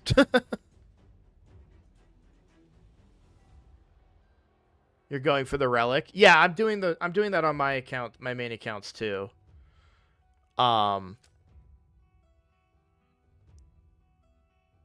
It sucks that it's still 3 days if I get 12 a day. I need this, dude. This sucks.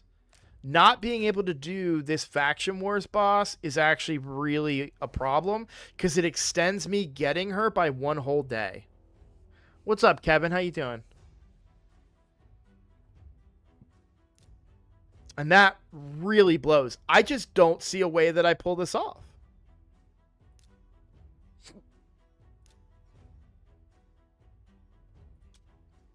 I mean, I have a little bit of silver to play with. I don't really want to, like, level up 4-star gear, but, you know, I have hiccups. That's not fun. Like, maybe there's a chance that she can do something here.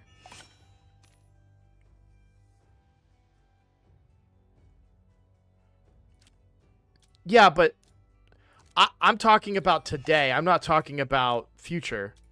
I'm talking about, like, I need to finish this today to get 3 Plarium play points. You know what I'm saying? Like, that's what we're going for, is 3 Plarium play points. Now, granted, I could put him fully geared, which I do have him geared now. Is he at least faster? He's no HP. I can take these off and switch them back to HP % gloves that he had before.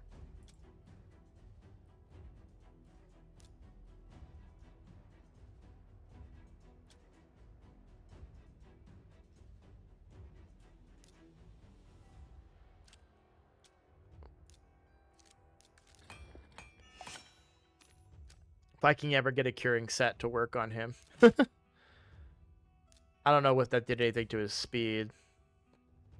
But his HP's higher, which is good. But this was only to complete that mission, by the way. Or that challenge, by the way. I don't want him in accuracy gear or anything.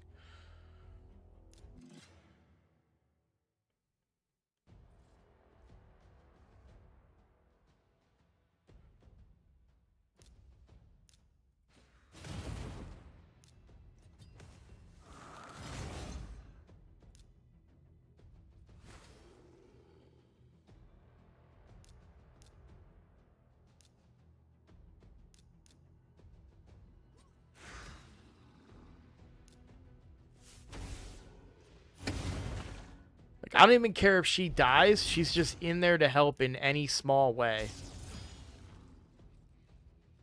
She hits a lot harder now. This wave is harder. But do I save this for the boss? I think I have to save it for the boss. But she doesn't have her cooldown now.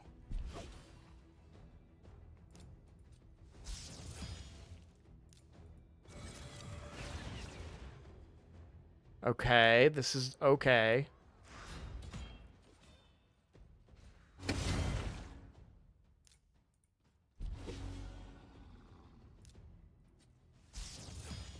Alright, so we're going into this with our cooldowns.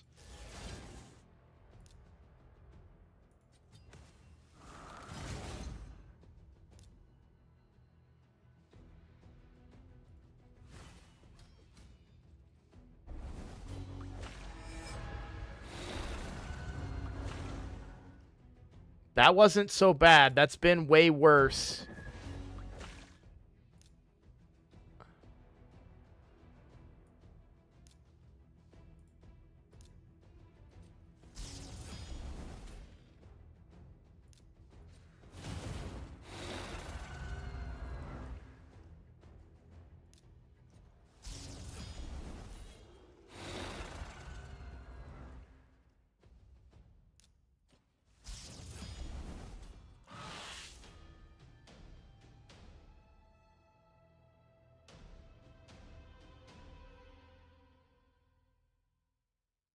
Okay.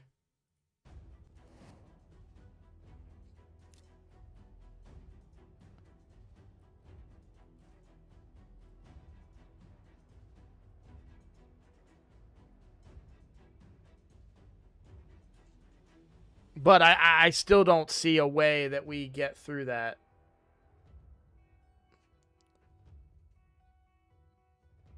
Not without leveling. This is what I'm saying. Like how much resources am I really willing to put in to get these 3 Plarium points, right? Defeat 1 Faction Wars boss, like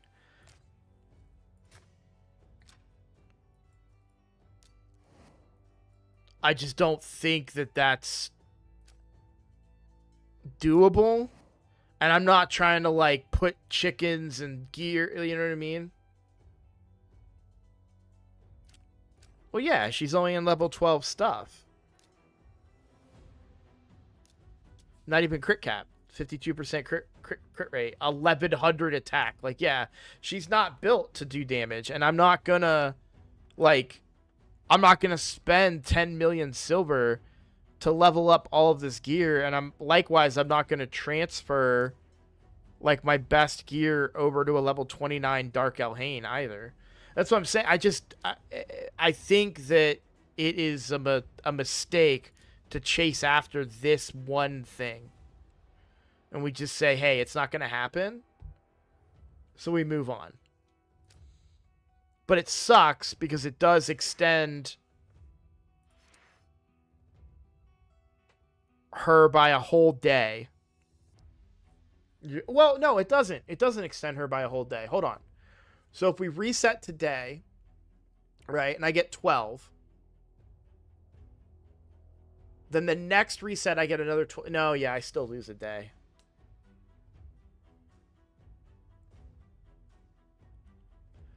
I wholeheartedly disagree that taking Vogoth to 5 stars does anything. Where does he fit in with the champions that I currently have built? What does Vogoth bring that I'm not getting out of Ugo and Tagore and Taragi?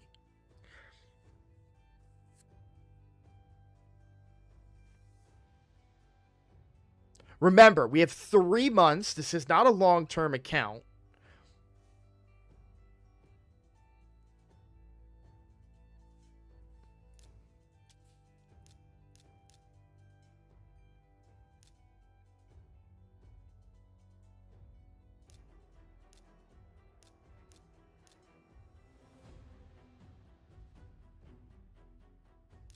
Because we have decreased attack on Taragi.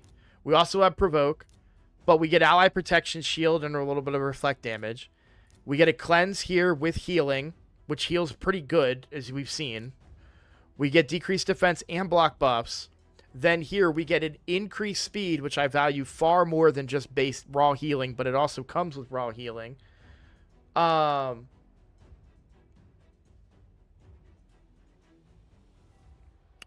have the Bommel. I have a Bommel cheat code. Where'd he go? Did I feed him? No. Is Master Butcher still a Bommel cheat code?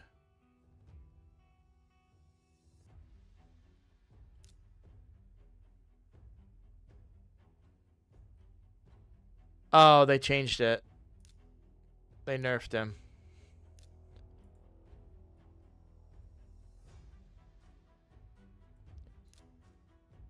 So, again, like, I get where you're coming from, and I'm not disregarding your advice, and I want to be clear about that.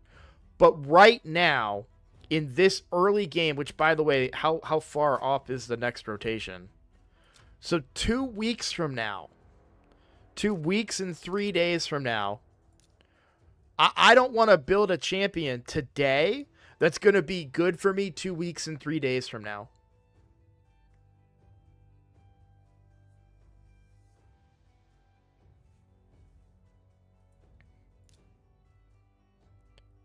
I can build him 2 weeks and 3 days from now, but the investment that I'm putting into him is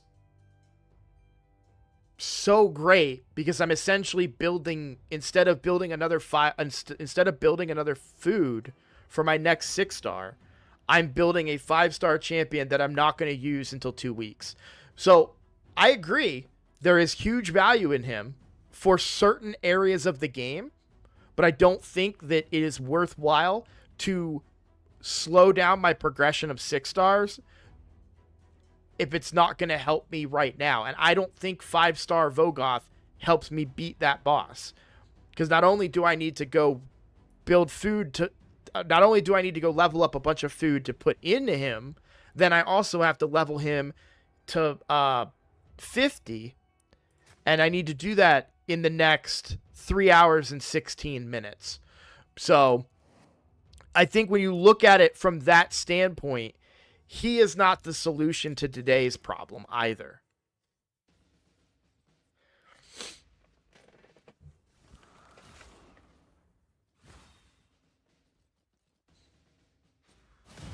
But I do agree that he will help me in Faction Wars in the future, and I do agree that he should be put to 5 stars.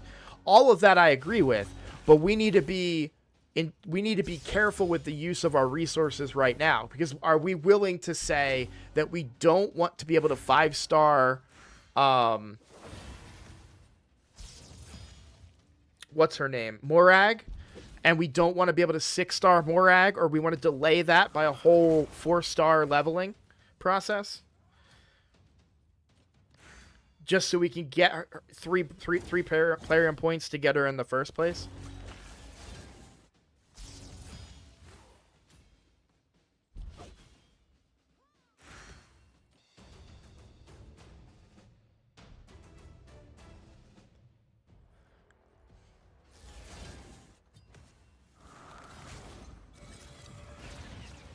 Thanks for reminding me about Arena. We need to do some Arena while I wait for this phone call. I hope they call me. So 9 to 10, 10 to 11, 11 to 12, 12 to 1. They wanted 4 hours 4 hours was up 44 minutes ago.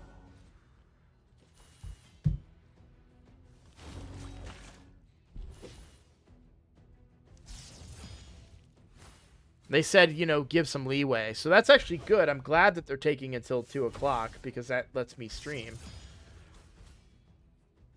Exactly, Icky. I think we're in agreement. Let's focus on 6 stars. Make that the priority.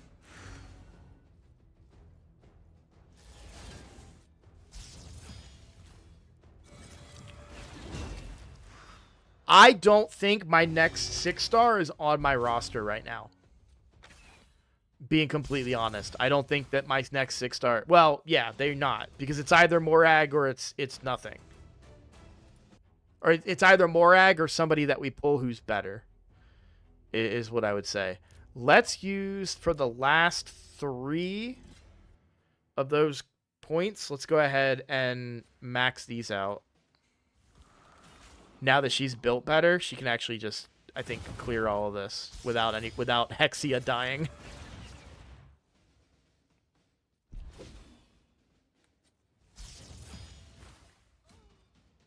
What's up, idiots on Xbox? I'm just gonna call you Xbox from now on, by the way.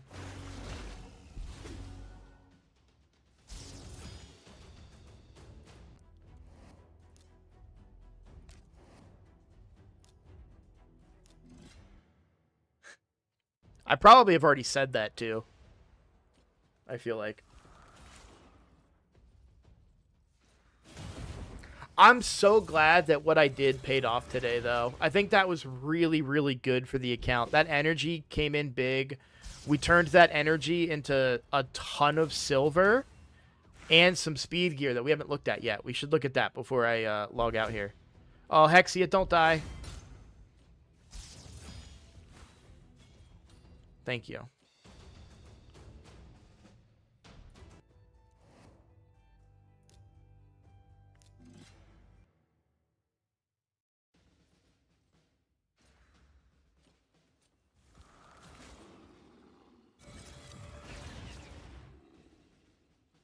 Yeah, because like I said, even if I do pull a mythical in a Primal Shard, which is not going to happen, but even if I did,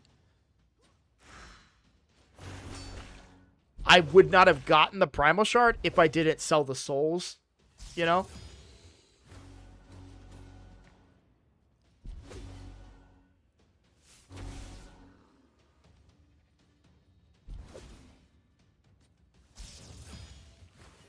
I think Hexia is going to die here. Oh, good. Keep hitting Ugo. Oh, they're not because he's asleep.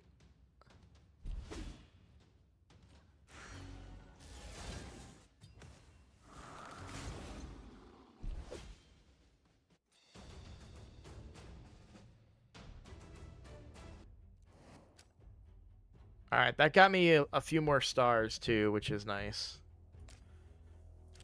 Not so good for forging gear, but stars is always good.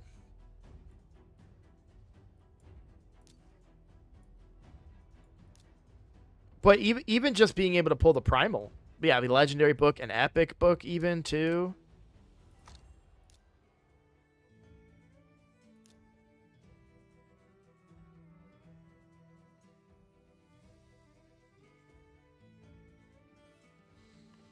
God, I need a haircut so bad.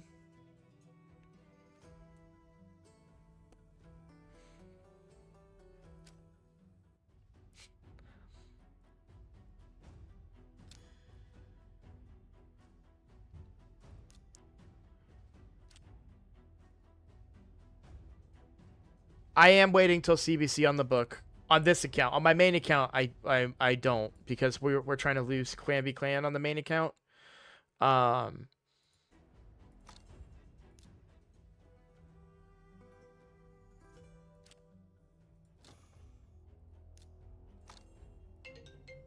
Hey, there we go. 1 second, guys.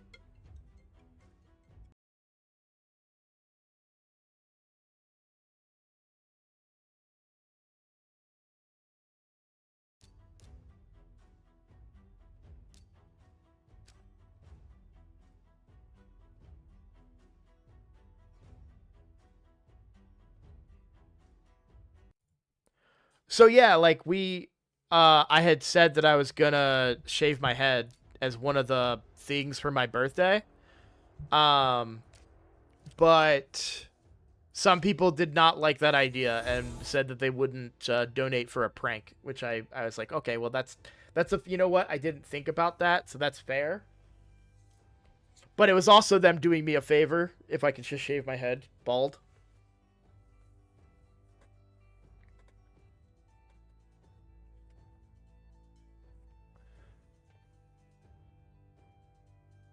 All right, well I have to go, guys. I got to go pick up Teddy. I am going to set up the last of this energy and run Minotaur while I'm gone. Hopefully that continues to run. I hope we don't fail it, is what I'm worried about.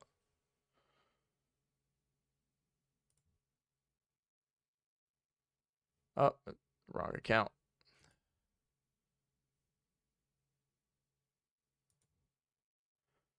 There we go. I would, if for me to put on a maid outfit, I would do it. I just don't know what goal to put for that. That'd have to be pretty high, I feel like. I need to come up with, like, goals and dollar amounts. But to be completely honest, you guys have been so supportive lately. I haven't even looked. Like, everybody's been supporting so well the channel between viewings and memberships and donations and stuff that things are doing pretty good.